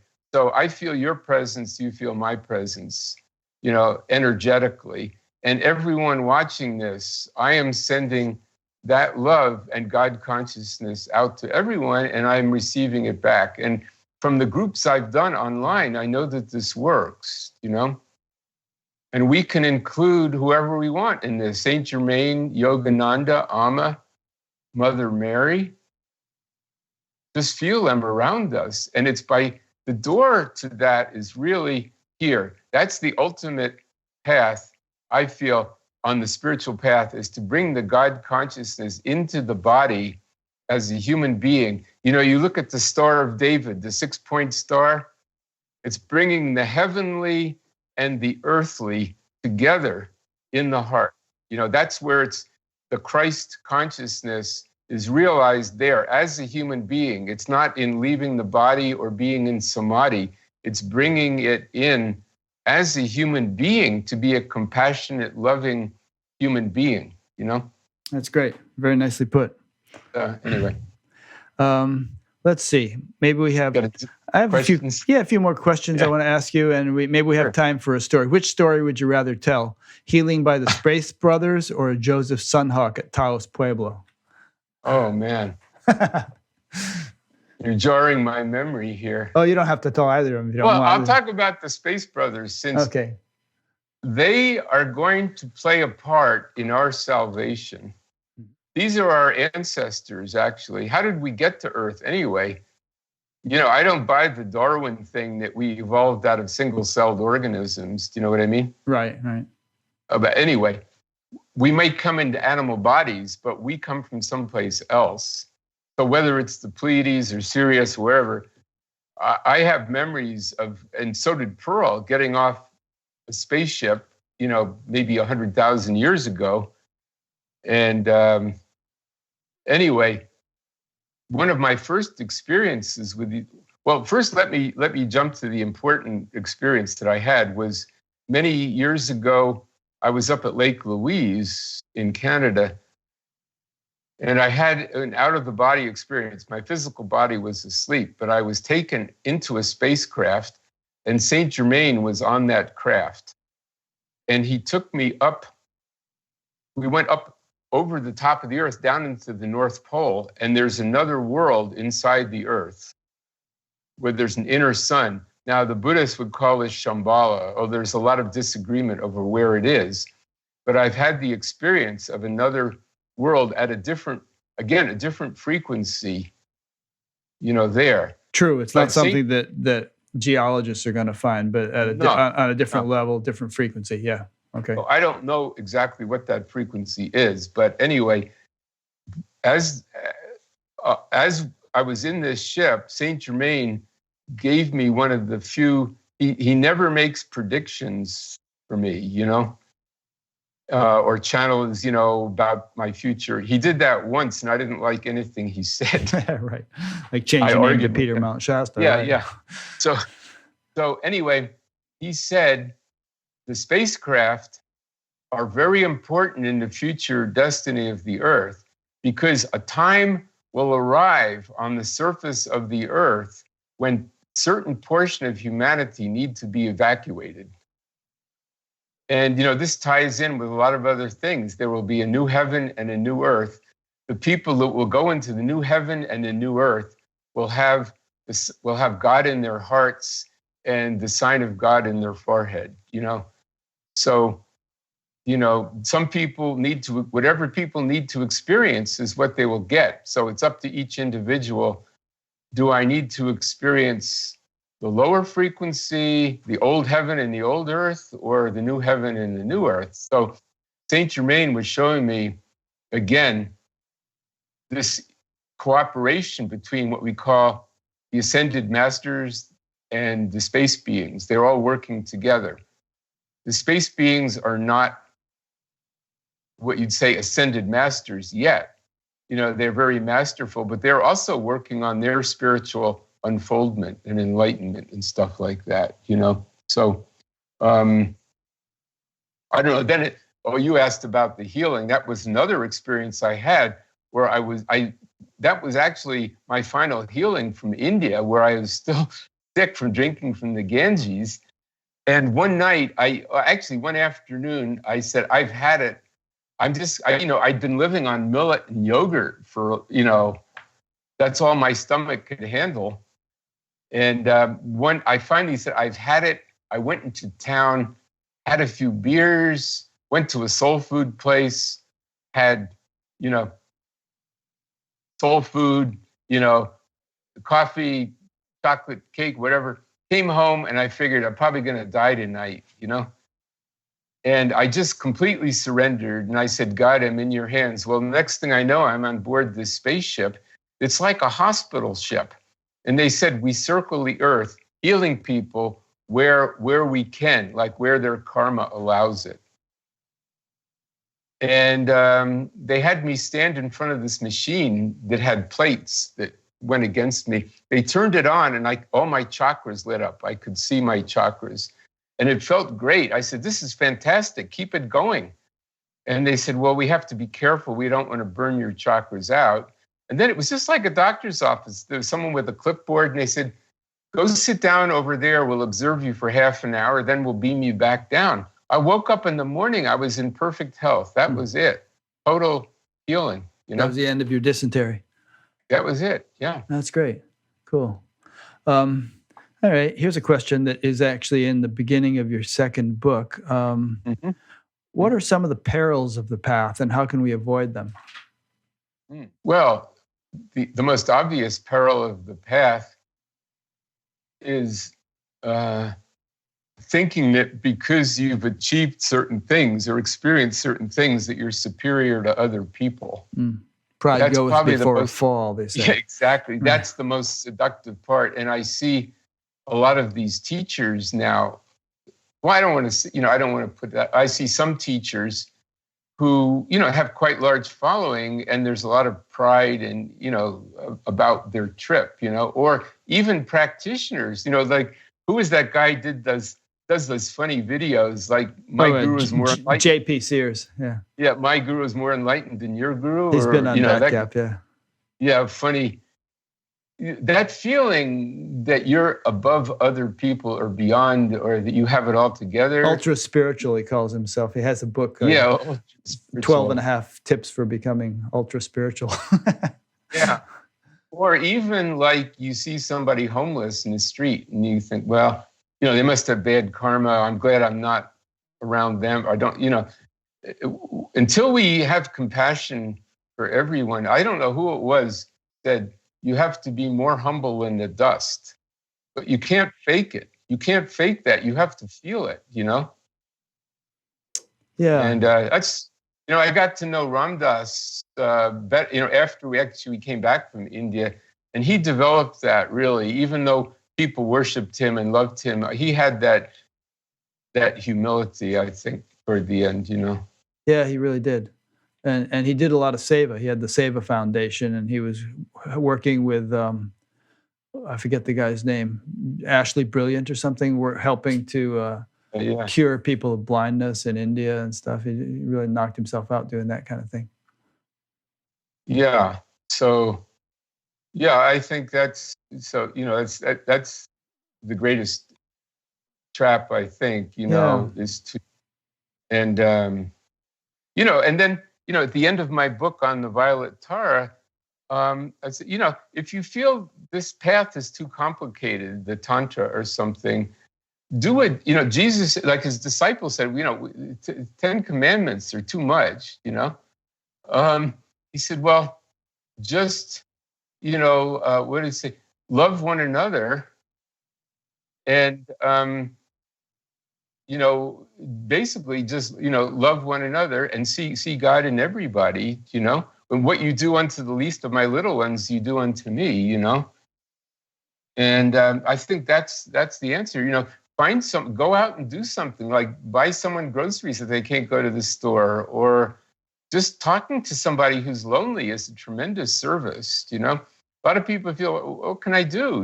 Well, just look around, even smiling to someone who's down, or just, there's so many things every day, opportunities for us to be friendly or help somebody else, or even to think kindly of someone Like every day I send love, pink light and violet light down into all the capitals of the earth, all the governments, world leaders, That even if you are skeptical and saying that's not doing anything, at least it's changing me. Yeah, that's a good point. Yeah.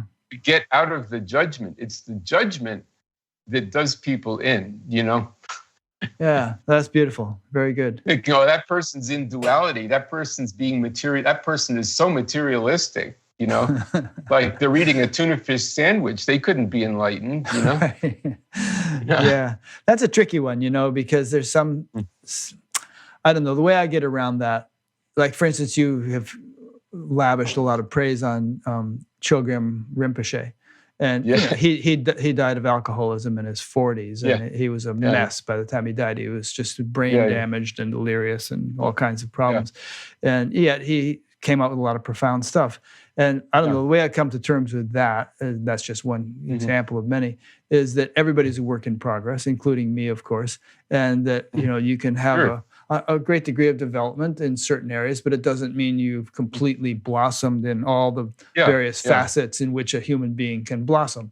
Yeah. So, we continue on and he'll learn lessons in his next life. Exactly. Twinkle was one of the most, he was like catalyst, what I mean, for growth. But he said, don't imitate me, it'll kill you. Well, it killed him. But still, oh my gosh, the things he would, people would try to copy, like my shrine should be laid out exactly like this. And then they would find out, and then he'd change it a month later. Do you know what I mean? Well, which is the right way? How should it be? And, he would play with people's minds to help them wake up. He was one of what they call crazy wisdom teachers. But he said, the wisdom comes first, the crazy comes later. Yeah. Don't just go be crazy, think. But anyway, so the important thing is about gurus is to take them as a catalyst, not try to copy them or idolize their ego. Do you know what I mean? Yeah. And then that's another thing about getting rid of ego. You need the ego to function. The ego is like your car. It's a vehicle to get from place to place. You know what I mean? Yeah, it's a tool. The question is identifying with it or worshiping the ego. So. I see it as a function, like eyesight is a function and hearing is a function. Okay, well, a sense of personal identity is a function, without which the eyesight and the hearing and all that wouldn't have a common center through which to function. And but if we kind of assume that that's all we are, or that's what we are, then we've tried to squeeze the whole ocean into a drop, and it's not going to be comfortable. That's true. Yeah. Well, I got the essence of the ocean here. There are a lot of drops. A lot of drops. Anyway, so what do you do these days that people could interact with? If you my webinars, website, your books, of course. Yeah, I have. Well, the website. iamteachings.com, I-am-teachings.com. People can contact me through that. There are 22 YouTube videos out there. There is a Violet Tara Facebook group. People have to get the book first, the Violet Tara, and then they'll be asked a question instead of to test. It's for people who is reading the book, not just for people who want to drop in and say something. So there are a lot of ways, or people can come to Mount Shasta, but I wouldn't suggest doing that right now. Yeah. You're supposed to quarantine. I would say first thing is read the books, because especially that book 2, Apprentice to the Masters, it's a unique book. Like Unveiled Mysteries that Godfrey Ray King wrote is, I would say, one of the most amazing. That is an incredible book. But you have to realize most of that is other plane experiences, not physical stuff. My book is about actual experiences I had where I interacted with Saint Germain, and where I met actually these 2 masters behind me, Kuthumi and El Muri. I met them in physical form. And, you get a little bit of an understanding, if you want to work with the masters, how they work with people to achieve mastery. They told me, I wanted to ascend, and they said, get your real estate license. Yeah, right. That's not what I wanted to hear. Because being in the real world is where you become a master. Being in relationship. I wanted to be celibate. I was celibate for a long time. Then they said, we want you to get married. And I went, oh no, I thought that was delusional. Well, now it's time for this part of the training, Yeah. You don't know. These books are a lot of fun. I read the first one. It's in its entirety, and most of the second one. And they're pretty big books, but they're very readable. Very well written. I was impressed with the way you had to probably reconstruct conversations you had 20, 30 years ago, but you did a good job reconstructing them, and it's a very nice, a lot of fun to read. The funny thing is that book about my experiences with the masters was put together at Krishnamurti's house. He wasn't there. It was long after he died, but I was invited to stay there, and I did a retreat at his house in Ojai. And I thought, this is really funny because he said, forget about the masters. Now I'm in his house and I'm writing about the masters. Yeah, he didn't like the whole guru scene very much. Well, that's because he was abused by his teachers as a child, Yeah. And he spent his whole life talking against teachers, unfortunately. Yeah. But anyway. Alrighty. Well, I'll link to all this stuff that you've just mentioned from the page that I'll create for you on Batgap. Okay. So I'll link to your website and your books and anything else you want me to link to. And people can just go there and then hop from there over to your site or your books or whatever they want to do. Or tune in through the ethers, Yeah, that too. People are telling me some guy called the other day. He said, I had a dream the other day. I've never met this guy. He said, you talked to me in a dream and told me what to do. So he's phoning me. He got my phone number from someone and says, what should I do? And I said, I don't know. Do what you got in the dream. Why are you calling me now? Do you know what I mean? So anyway, it's kind of funny. Dreams can be powerful. The most powerful experience I ever had was in a dream. It doesn't seem like really a dream when you have those things. We call it a dream because it happens when the body is asleep, but it's something more than a dream. Yeah. And I just want to thank you and Irene and your backup team for the work you're doing, because you're a real catalyst for a lot of people. People get you give a transmission also yourself, which is not only a product of who you are, but you're training in your own inner work. So I feel that emanating from you. So it's a blessing and a great service that you're doing for people. Well, you know how it feels. It feels like you're doing what you're supposed to be doing, and it's you're grateful to be able to do it. And it's not you doing it. You're kind of like a conduit for something bigger, and it's just a matter of being a sort of a servant of God, I guess we could say. So thanks, Peter. It's great meeting you. If we all live through this, wherever out in Mount Shasta, we'll definitely meet. Oh, please do.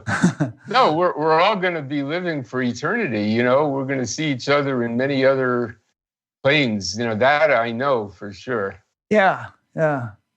It's like this is just a dream. You're going to wake up and you go, you know what? God was bored.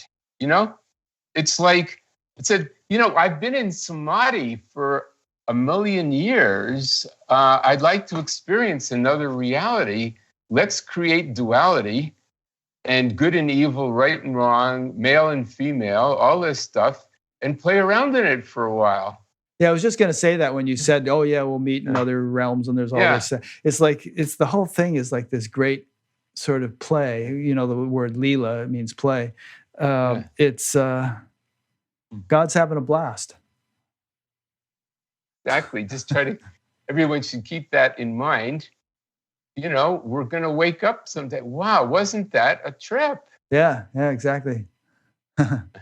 Anyway, we could go on and on, but we'll wrap it up. So thanks for having this conversation with me, and thanks to those who've been listening to it. And we will see you for the next one. And if you would like to visit Batgap and avail yourselves of the things that are there, please do so.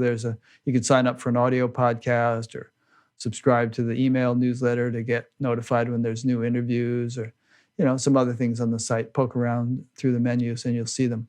So again, thanks for listening or watching. And thank you again, Peter. And we'll see you around. See you for the next one. Okay. Bye-bye. Bye-bye, Namaste. Peter.